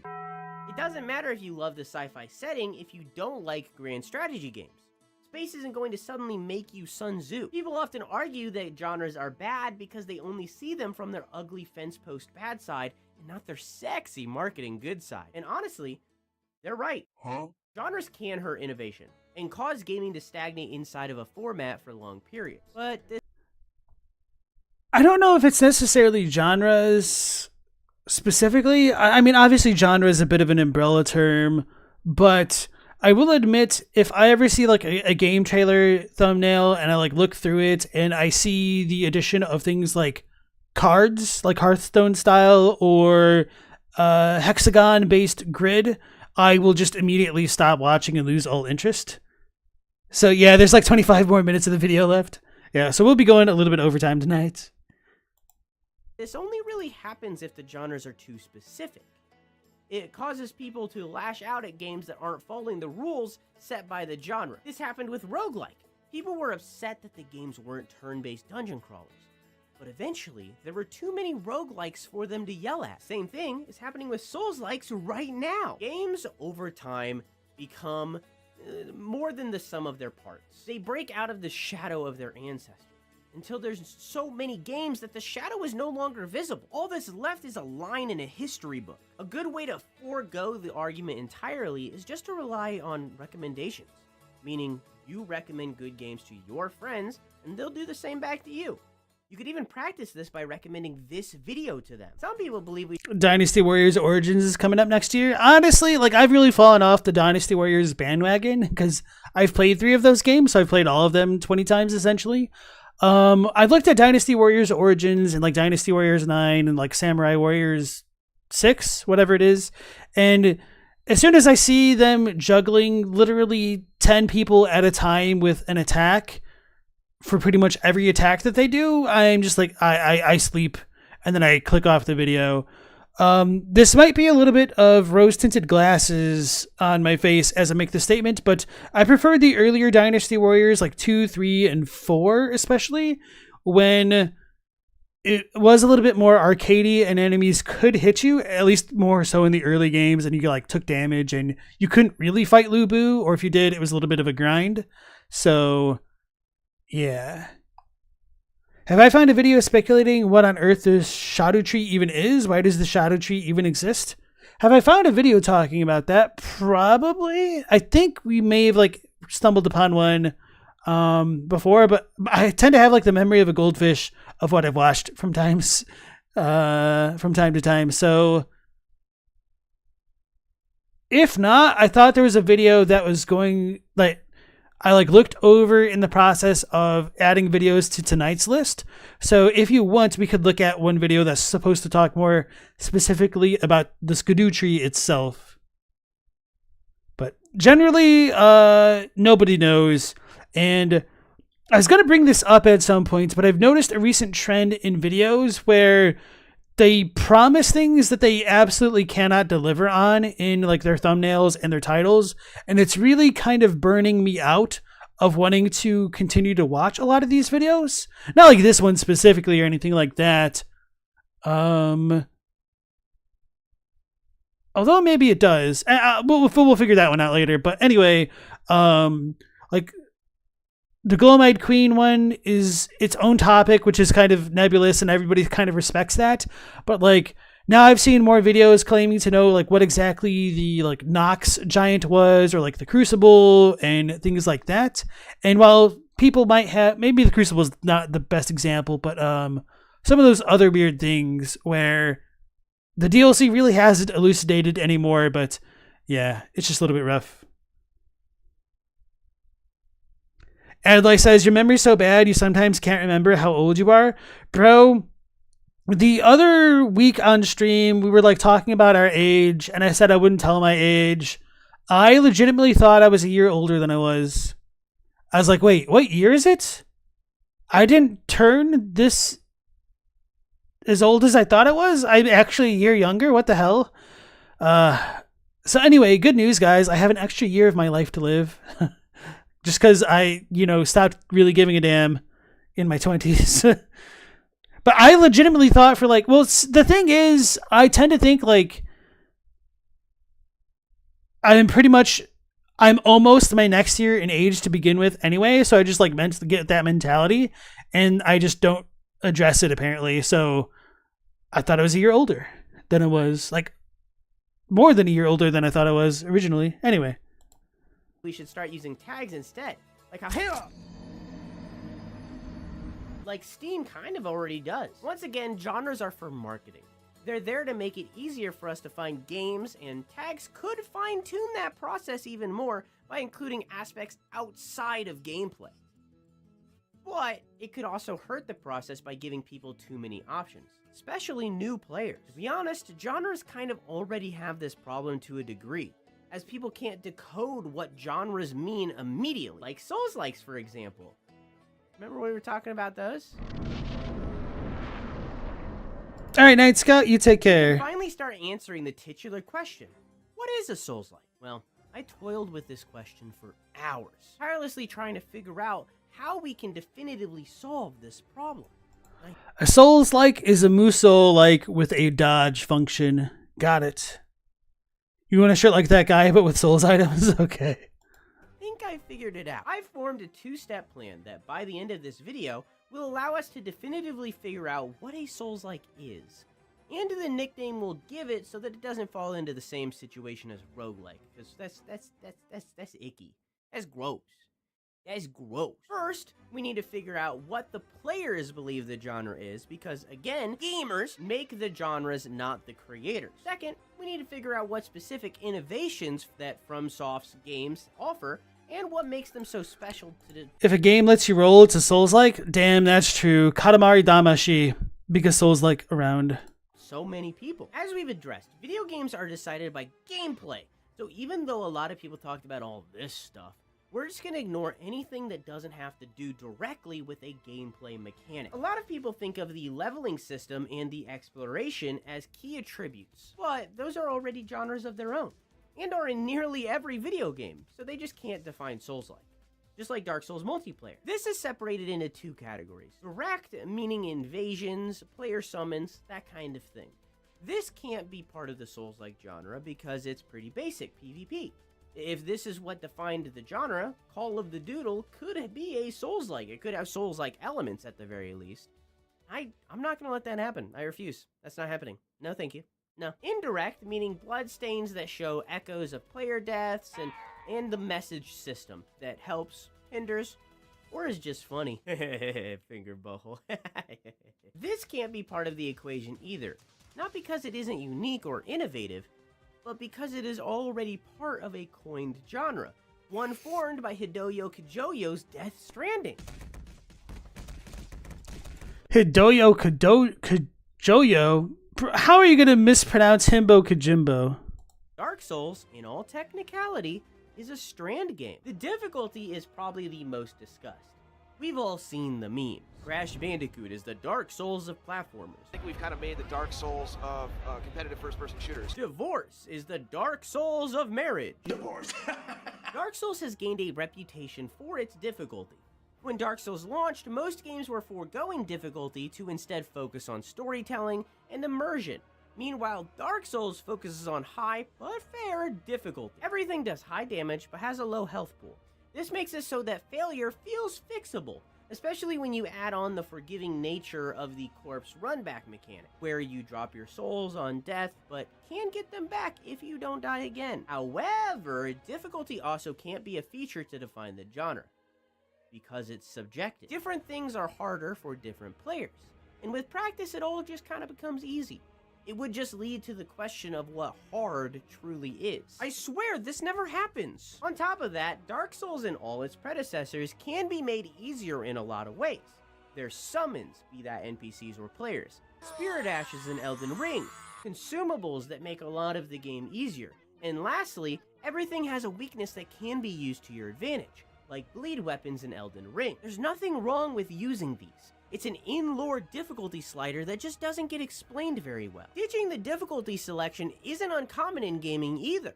Rockstar is practically known for this, and some games even use AI to temper with difficulty as you play, like Left 4 Dead or Resident Evil 4. Difficulty could be a side effect of what actually defines Souls-like, a common trend, but it just can't. I was thinking of potentially playing Crab Souls on stream, or that new Souls-like that people are talking about, which is kind of old. The Legend, or the Nostalgia one, whatever it's called.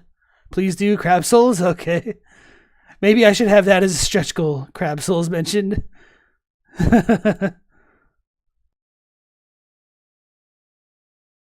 To be a primary feature that we look for. The second most suggested is generally the combat. Some people go crazy wacky about this and believe it's decided on the need to manage stamina output, but nearly every game has a stamina bar, so we're gonna throw that in the suggestion bin along with the dodge rolling as Enter the Gungeon is not a Souls-like, okay? It's not a Souls-like. Once again, a dash is some kind of side effect, not the main thing. More based in reality is the focus on waiting to strike, or deciding to run. Not in the style of Zelda, but because of a mechanic called animation priority. This basically means that you press a button and you have to wait until the animation is finished before you can do any further action. This can be wind-ups or cooldowns. But this single feature is the reason of why Dark Souls combat feels the way that it does. It causes you to feel like you're controlling the character, instead of the character filling in the blanks like they do in hack and slash games.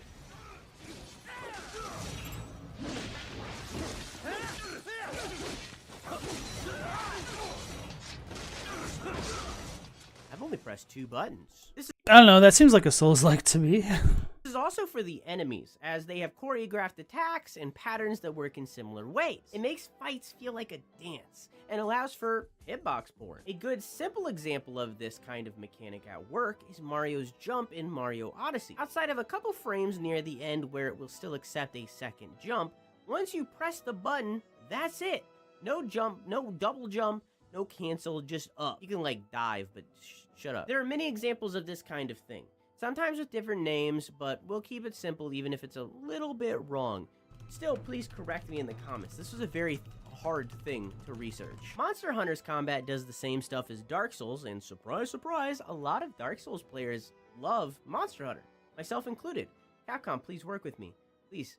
Dear God, give me Monster Hunter Wilds. I need it. I need it. This combat style is a really good potential direction to take the Souls-like genre. It's the primary reason why I love the game after all, and many others would agree. But it also ignores a lot of the other features in Dark Souls that make the game unique and different. Yeah, I was kind of wondering how you guys in chat felt about it, because I do know a decent chunk of you do like the Monster Hunter games, whereas they've never appealed to me. If you would consider them to be like Souls-likes or not. Quirky. We can't base the genre entirely on what the general populace says. We can barely decide what we want to eat. Everyone is screaming different things, so it just becomes a roaring crowd of different voices. The void needs a leader. You have to base the genre on the games themselves too, focusing on things like the combat, the elements undeniably unique to Dark Souls, or the games that mimic its legacy. Now I want to be clear before we dive into the endless void of information. This video is not about Dark Souls development. We're focusing specifically on the unique features of the Souls games. So while I am about to talk a lot about the history of From Software, we are intentionally ignoring some of the fluff so that we can focus on the mechanics that define the game. It's like a history. So that's interesting. You'd consider Hollow Knight as a Souls-like, but you would not consider Monster Hunter. Interesting. Eugene, welcome into the stream. How you doing? So I bumped up the volume a little bit. I can't really bump it up that much further, unfortunately. How does it sound in relation to my voice? Because it looks like my voice would probably be quieter than the video at this point. So then, you haven't played a lot of Monster Hunter, but you would not call it a Souls-like, Stella? Neo's better than Elden Ring? Okay. Lesson, but with a goal. Similar to how history books cut out the deeds of minorities to make white people seem more heroic. Our journey began over 30 years ago, when From Software launched its first video game, Kingsfield, for the PS2. It was led by none other than the famous and genius game developer, So without Horn's Teeth, there's an aspect of exploration or discovery that Monster Hunter doesn't capture. Okay, I think that's fair. I can see what you're saying with that. Toshi's In. I hope I said that right. It was critically acclaimed, so it got many sequels and a spiritual successor named Eternal Ring. They made a few more games in this style and others, but eventually moved on from this type of game and dedicated mostly to Armored Core. This is a good decision that we should all praise because it gave us the hit game Metal Wolf Chaos XD. And I don't want to live in a world where this game doesn't exist. Meanwhile, outside of the gaming industry, Hidetaka Miyazaki was working as a fantastic account manager, but after playing The Legend of Zelda and Ico, his third eye opened, and he realized his destiny, and pulled a funky move for a 34-year-old man in the 2000s. He left his safe career and got into game development. One of the least safe careers in existence. Well, other than construction work, I guess. And lumberjack. And drug dealer. And he worked as a game designer on Armored Core Last Raven, and must have left hell of an impression because then he directed Armored Core 4 and 4 Answer with very little experience as a game developer. Meanwhile, across the pond, Bethesda released The Elder Scrolls Oblivion as a timed exclusive to the Xbox, which won 2006's Game of the Year. I'm gonna have sex with these guys tonight! Sony wanted a competitor, so they hired From Software since they made Kingsfield for them in the past. Takeshi Kaji took the helm, but the project didn't manage to get anywhere. Miyazaki, still working on 4 Answer, glanced over and saw the project failing. His jaw dropped, and drool started pouring out as he always loved fantasy. So, he chose to direct both games at the same time. He viewed this as a safe decision as the project was already failing, so if he couldn't save it, he wouldn't be punished. Immediately, he scrapped nearly the whole project and reforged it into his vision. It was no longer viewed as a successor to Kingsfield. It was no longer viewed as a competitor to Oblivion, but rather a whole new thing. Demon Souls.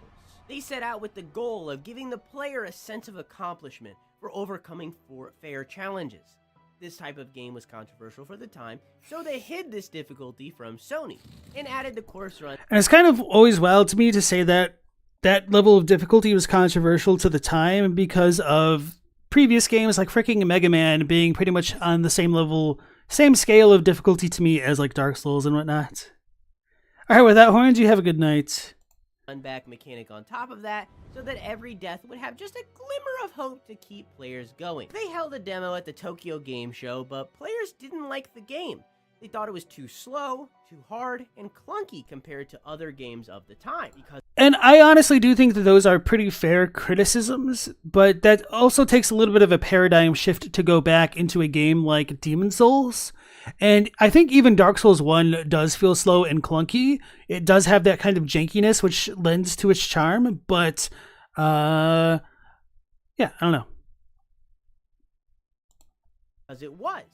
But that's the animation priorities fault, which made the combat quirky. Demon Souls sold and review horribly. PlayStation president Shuhei Yoshida said the game was horrible for the same reasons players did in the demo, aka he needed to get good. Shuhei is usually pretty based though, so we can forgive him for this misstep. Sony refused to port Demon Souls to the West, but YouTubers imported it themselves, and the game gained a cult following. Oh, to be making content back then. Atlus and Bandai Namco later ported it, and the game broke 150,000 sales in the first week, causing Sony to regret their decision. Mood change. Innovation is often born from limitation and struggle. This is why I viewed it as important that we discuss FromSoft's history in this way. So, what did Demon Souls truly accomplish? What's notable here? We've already spoken about the combat and its difficulty in the last chapter. These caused a dose of dopamine with every fight, and there's a lot of humor in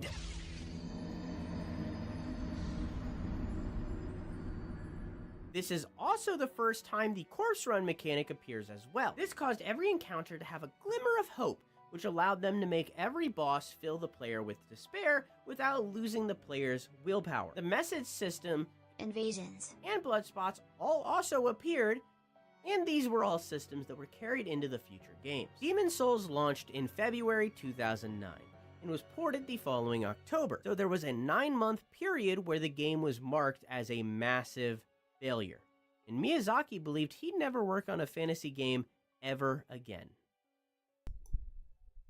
Despite this, he immediately Now I'm wondering if we actually really need the history lesson, but anyway.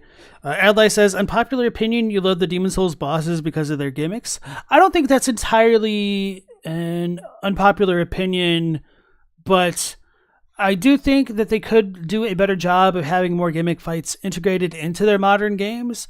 I think some of the time when they do their gimmick fights, they feel a little bit too gimmicky or out of the blue or not substantiated super well. So like one of the ones that stands out to me as kind of being like a really type fight would be the Ancient Wyvern in Dark Souls 3. Like it's cool that it's a gimmick. It just feels a little bit at odds with the rest of the game because those type of gimmicky things aren't as abundant in Dark Souls 3 as they were in the previous titles. began working on a sequel, which was either him taking a massive leap of faith or making the coolest called shot ever. When Demon Souls was later marked as successful, he decided that this next game was him returning the kindness since players gave him a second chance to get it right. Sony owned the Demon Souls IP, so they couldn't make it a sequel. This was later viewed as a good thing, but at the time it was kind of disappointing. Since the game featured a race of cursed creatures, later called undead, they decided to give the game the legendary title of, you guessed it, Dark Race. Miyazaki-san, people on the translation team are saying that our game is racist. Wait, Tokyo Game Show's tomorrow? Ah, crap. The game was revealed as Project Dark as they searched for a new title. They tried Dark Lord, yeah, then Dark Ring. Girl, that's a booty hole. So they settled on Dark Souls, with Miyazaki having full control as both the producer and director. What was that sound clip from? That kind of caught me off guard. The story became incredibly consistent, even while allowing artists to be creative with his desires. They also didn't repeat the mistakes of Demon Souls. Healing was no longer a consumable that didn't automatically replenish, and they didn't show a demo at the Tokyo Game Show. It was not a perfect game. The second half starts to fall off with Bed of Chaos and Izalith keeping Miyazaki up at night screaming and kicking. And the fast travel hurts the overall vibe, plus poor optimization and balancing issues that have become legendary, with Blighttown being the logo for it. Still, yeah, I think it's really easy to forget how bad Blighttown really was and why so many people had a much worse opinion of DS1 when it first released. Dark Souls was a revolutionary game that changed a lot of people's lives, including my own. This is basically my second dad. It improved on Demon's Souls a lot, while adding two extremely notable things. The bonfires acted as checkpoints, just like any other game. A recovery point, a place to relax, and a place to level up.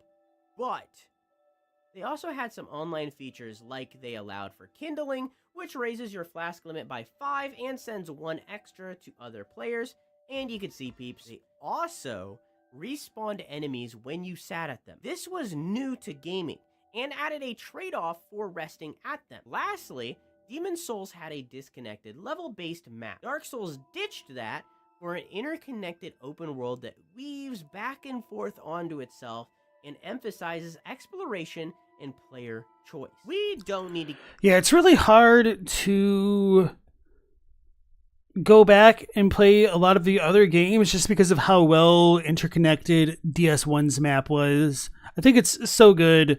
Now, I'm not like in love with all of it, but just like the ways that it does interconnect just really works for some reason, which is a little bit baffling, but yeah. Keep going from here. Most of these features are present in all of FromSoft's games going forward. But they did drop a couple of things here or there, and added on a little bit more here or there. Let's get back to the titular question. What is a Souls-like? Well, what is Dark Souls? It's a third-person, mostly, action-adventure RPG with Metroidvania and roguelite elements in a historical dark fantasy, you could argue for epic, post-apocalyptic linear open world. Change dark fantasy to Eldritch Horror, you got Bloodborne. Change linear to true, drop the dark, you have Elden Ring. Drop it all, find a pile of shit, you have Dark Souls 2. Even outside of FromSoft, change historical dark fantasy to coming of age, you got Lies of P. Drop historical dark, and you have another Crab's Treasure. Change third person to 2D, drop the RPG, embrace Metroidvania, you have Hollow Knight. Some don't even require any changes, like Mortal Shell or Lords of the Fallen. I could do this all day. All of these and more are games that people say are Souls-likes, because it's become a collection of common traits rather than specific functions like literally every other genre. RPG means you have a leveling tree. Metroidvania means you backtrack and unlock new paths with new gear. Sorry, I was choking on myself. Action means you fight things. That's it, that's all. Action's pretty simple. A lot of the time, the common trait that people focus on is just the environmental storytelling. And that's not gameplay. Souls-like is undefined and unspecific. So all of these YouTubers and you say different things when trying to nail it down. And every game is labeled as a Souls-like. Let's finally shave off the fluff and figure out what the hell I've been talking about for like the last 20-something minutes. Oh, yeah, Stella says it a similar way that I would, that enemy respawn isn't all that different, and it is just kind of a different way of like leaving a room and having the enemies come back in a Metroidvania. So Eugene, I can't lift the sound up too much more in OBS at all, and the way that it's looking to me on my stream or my program, my voice is like significantly lower than the video right now. If you want, I can lower my voice and you can just turn up the volume on your end, because it's really, I can't tell how it sounds for you guys because I can't listen to my own stream. Well, I can, but I can't stand it, so I don't. And so everyone else is saying it's okay. I mean, if you guys want me to boost up the sound, I can, but I can't really boost it up that much more. And so it might be the more elegant solution to turn down my mic and have you guys tune everything else up. So, sorry for your experience, Eugene.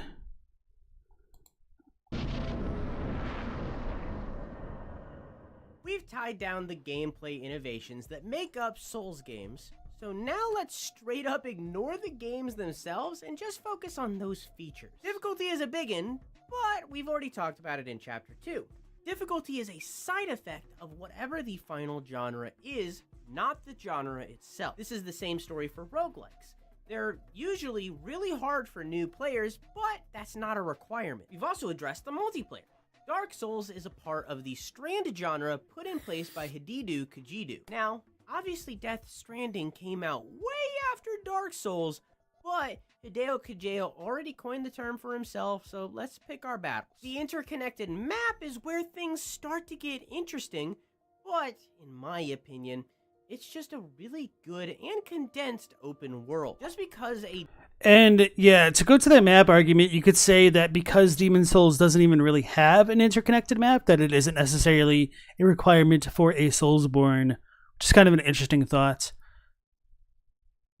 door is locked and then it suddenly isn't, doesn't make it special or unique. Whether or not it's a true open world or not is under debate, but you'll have to watch my other video to figure out that for yourself. Elden Ring, on the other hand, could create a new genre on its own because of its map. As you play the game, the map slowly uncovers, not showing you its actual size until you reach destinations where you then need to find a map to see. It's about the vibe, man. Yeah. This is something. And I don't even know how I feel about the Elden Ring thing, because couldn't you also say like Link to the Past is an open world game to an extent? And I feel like the map in that way kind of expands the more you go through it. Obviously not to the same extent as Elden Ring, but yeah. That is kind of borrowed from the Metroidvania games as well. We could call it something like progressive open world, and then add in true or linear prefix on top of that. So for example, Elden Ring would be a progressive true open world. It's a bit of a mouthful, I don't know. But regardless, it is a feature that I hope other open world games utilize. Because like, this might be its own video one day. I've done enough research for this video though already, so we're gonna table that. I cannot watch another YouTube video about anything in relation to Souls games for quite a while. I'm done. It's crazy. I'm done. We've also spoken about the combat already, but we've gained a little bit more information, so let's retread some ground. The games share traits with hack and slash games, with many modern hack and slash games often being called Souls-likes prematurely, just like my ejaculation. But because of its use of action priority, Souls combat is extremely unique and not even mimicked by every game that claims to be in the genre. You could argue that this is the defining point of Dark Souls, and many do include it as part of their equation, but it's kind of not what a Souls-like fully is. It's half of what it is. The reason why everyone struggles to figure out what this goddamn genre isn't because they're dummy smooth-brained babies, it's because Dark Souls has actually created two genres, not one. The first is a subgenre of action games, inertia action. Inertia means that an object will stay in motion unless interrupted by an external force, meaning you press the button, you start the motion, it can't be stopped unless interrupted by something else, aka action priority. Inertia, which I don't know how I feel about this, because it is interesting that as gamers we've kind of collectively agreed that a Souls-like game is a genre that has validity in describing a certain type of game, but that isn't to say that these kind of systems weren't already in place in other games with obviously like the hack and slashes, as he's mentioning here. I would be curious to go back and revisit other games like Tenchu for the PS1 or like the Ninja Gaiden series. I don't remember how well like the inertia worked for those games and things like that, or even like frickin' Mario 64, like was spinning around and stuff like that, or Ocarina of Time, etc. So why exactly is a Soulsborne game so different from a Legend of Zelda when they're very similar in many regards? I do think, as Phantom Leaves is saying, that a lot of it really does come down to the vibes. Eugene hates getting stuck in animations. It makes the game almost turn-based, and the roll on the release of a button is terrible. I would agree that the roll on a release is pretty bad. I prefer it on the press as well. It's very unintuitive. I don't know. I don't mind getting stuck in animations if it feels fair. So for me, I liked DS1 and Lords of the Fallen with their animation locks. And what was the last game that I was playing? Oh yeah, even Blasphemous felt pretty good with how you got locked into some of your attacks. But of course, a lot of that really depends on the confines of the systems that you're working in. I've not played the Neo games to know that, how like those feel. And I was also going to look at Mortal Shell, but I heard that it like wasn't great, so it kind of fell off my list there as well.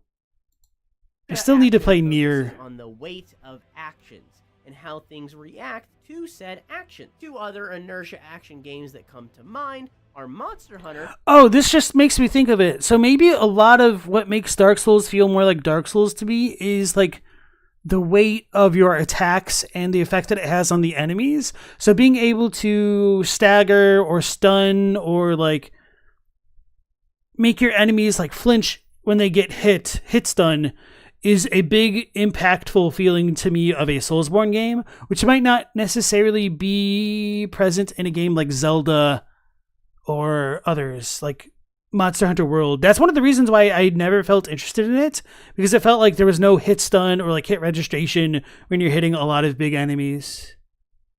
Mortal Shell is aight? Yeah, that's kind of what I heard, the consistent consensus being aight. But I mean, why just play a game that's aight when you could play one that's great?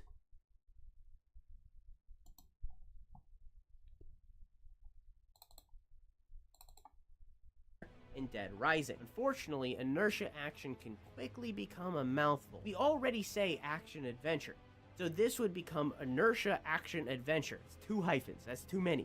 But honestly, I would argue that we drop the adventure in this equation. It doesn't mean anything. It means nothing. It is a non-word. Inertia action, admittedly, isn't what I went into this video to make.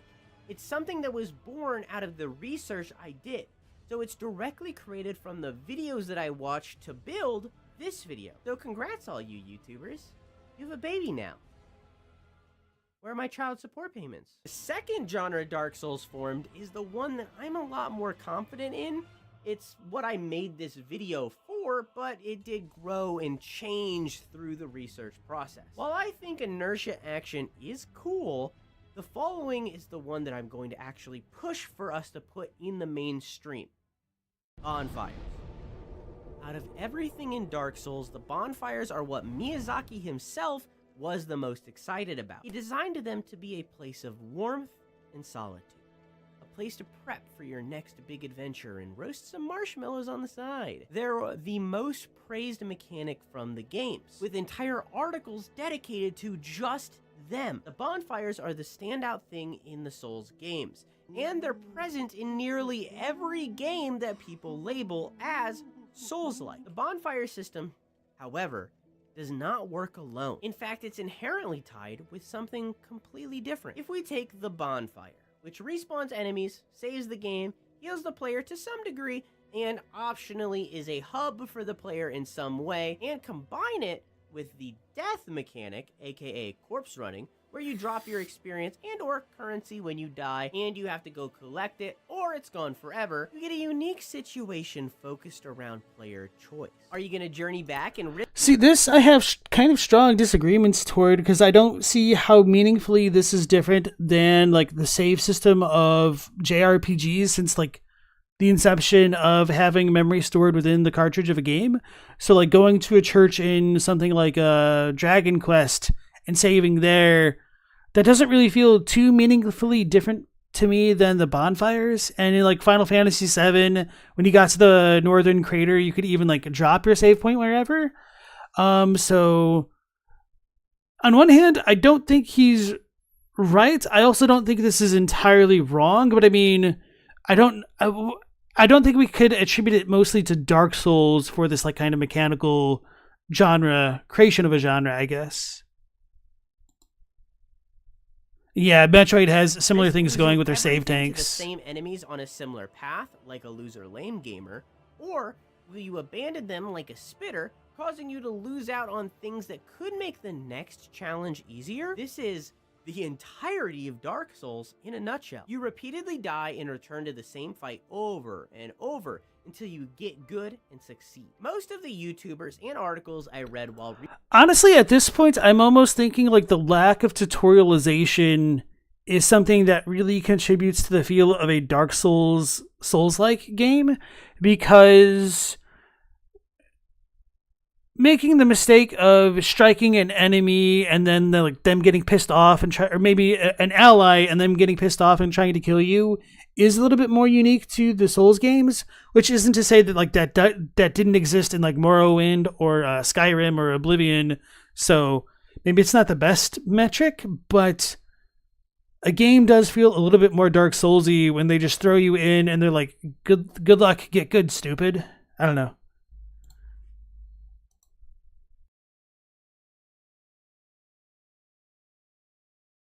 Researching this video mentioned these two systems to some degree, but only one nailed it the hardest and made me fully realize what this video would be. The Escapist tried to rename the Soulslike, and while I disagreed with most of the video and the podcast that followed, Yahtzee suggested almost exactly what I just said, and he gave it a name that was better than anything I came up with. From now on, instead of the term Soulslike, we will be calling this genre recursive. It's a mathematics, I know, gross, and computer engineering term that basically means an action will be repeated for successive results. You're repeating the action of fighting the thing that killed you over and over until you succeed. You're taking the same path over and over to collect your souls until you escape or defeat them. You're bashing your face into a boss over and over until it dies. Even from a story standpoint, Dark Souls is about a repeating cycle that is never ending until you choose to end it. And that is echoed. I don't know. I almost feel like that's too broad that to be considered a genre, because I'm just trying to think of how many games would fit under the umbrella of recursive, which feels like a worse problem than calling a game a Souls-like in many ways to me. So, for example, like Mega Man is a completely recursive game. Roguelikes are sort of recursive games depending on how strongly you want to consider like the RNG procedural generation of the area that you're in. Maybe that's a little bit less recursive and maybe those don't actually fall under that umbrella. Or you could say anything like in an RPG where you need to progress through the story, defeat like bosses in a linear cycle. So yeah, I don't know how I feel about this. You're not calling them that? Yeah. Trying to rename Metroidvanias? Almost. In the gameplay. So what does the term recursive mean for every game that people claim is a Souls-like? If the game doesn't have some equivalent to a checkpoint that respawns enemies in Corpse Run, it isn't recursive and shouldn't have been called a Souls-like in the first place. I would strongly disagree with that assessment because he's very cherry-picking and limiting his argument, his premises, which I would disagree with to begin with. So it's probably going to buffer again. Damn it. I probably shouldn't have backed it up. If the game doesn't have some equivalent to a checkpoint that respawns enemies in Corpse Run, it isn't recursive. So yeah, like any RPG doesn't necessarily have to have that, or any roguelike could. So would Vampire Survivors count as a recursive game because you're starting like anew, but it's essentially all the same playthrough? Yeah, I just don't think this works.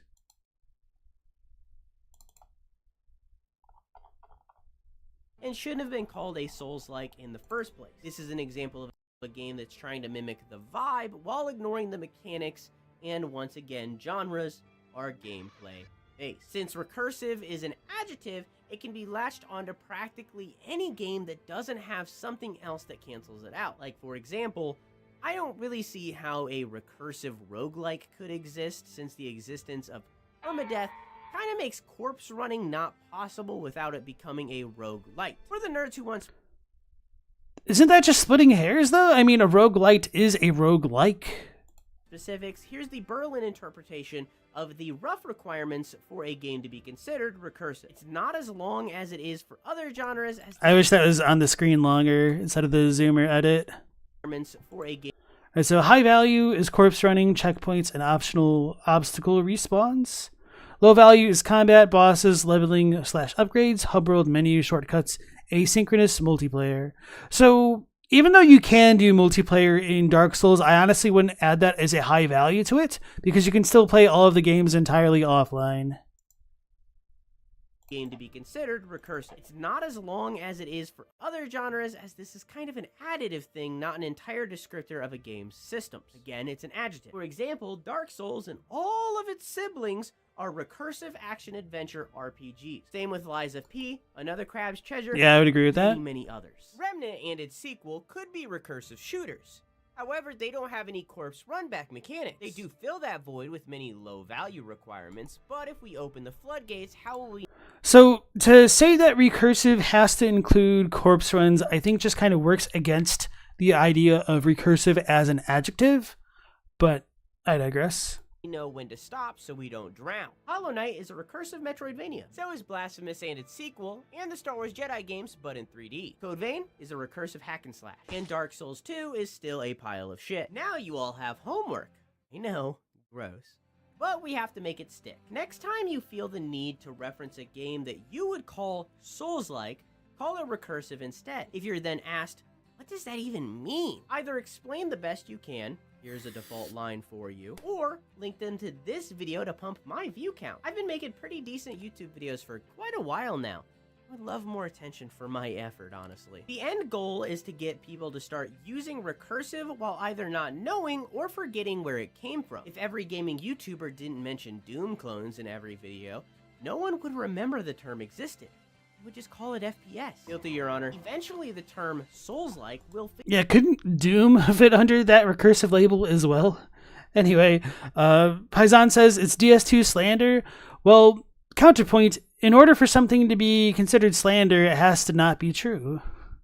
Fade out of existence, and recursive will take its place. If you want extra credit, you can use inertia action too, but I feel like I need to workshop that one a little bit more before we dedicate to the inertia lifestyle. Stay tuned. I have been skipping over something both genre-defining and overlooked that Dark Souls founded this whole time, though. Simply because I already talked about it in this video right here. Fashion Souls. It's an incredibly important mechanic to the game that drastically changes the experience. So I hope that this also gets mimicked more often. So click right there to continue this video, because it's just as important. Thank you for watching. I love you. All right, so I honestly don't know how I feel about this, so I might not like it or dislike it. So I'm going to go ahead and share it with you guys if you want to give Drew's son some support, which I did not. Oh, wow, he only has like 1,000 subscribers? I thought he would have had a lot more with how well edited this video is. So, all right, that'll actually push me towards liking it to just help boost his channel. Because even though I didn't necessarily like a lot of points in the video, I do think that this quality of video should probably have like more views than it should get. I don't know. Maybe that's a little bit unfair to say. But honestly, like a crazy amount of work had to have gone into it to have that many like edits as like thrown together as possible. So I'll just try to support him a little bit more as a fellow content creator, because I would be extremely bummed to put that much effort into the video and to get not a lot of views or subs in response. So maybe his channel's new. A little bit curious. So would you guys recommend Code Vein? I have not played that. Paisan says it's a bad game, but it's your bad game. Oh, you're probably talking about DS2. Yeah, okay. So, yeah, I do think I would agree with what Eugene said, that calling something recursive in video games kind of comes across as being a bit more meaningless, because even without respawning like Dark Souls, you're constantly repeating only one available gameplay loop, which is limited by the game. And then Stella is also bringing up a good point that trying to break things down by genre is problematic, because genre is an umbrella term and something that gets its identity in the details, which aren't necessarily always going to be a genre stereotype. And then Mike says Code Vein is awesome. And yeah, I think calling a game recursive is a broader umbrella term than a Souls-like. Whereas like part of the reason we call certain games Souls-likes and whatnot is because they kind of meet a certain formula that implies a certain type of game, which recursive just does not do, to the point where it does kind of become meaningless. So honestly, up until recently, we really haven't had a lot of Souls-likes, what I would consider to be like a true Souls-like. So to me, the ones that stand out the most would be like Lies of P and Lords of the Fallen. I can't speak about Neo. It does seem to have like more looter type elements to the game that I don't know how well it can be compared to the Souls games, but I do know people often compared the two, so I'm not going to deny that connection. And then Mortal Shell was also supposed to be like a Souls-like, but it wasn't that great. So now it seems like we're starting to get more actual like quality Souls-likes. Not to say anything bad about those games, but like now we have like Crab Souls as a joke name for a game, so there must be a Souls-like element to that game. And then I don't know if like that Nostalgia game is good or not. I've heard pretty good things about it, although I wasn't sold on the trailer bit that I saw. So I'll need to look into that one more, I suppose.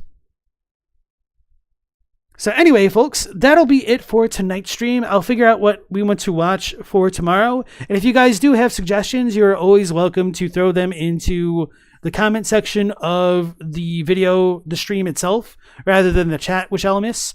Or you can do so on the Discord in the channel feedback section. So once again, thank you all for joining me, and hopefully we'll catch you on the next one at 10 p.m. Eastern Standard Time. So until then, take care. Stay safe. Last Protagonist out.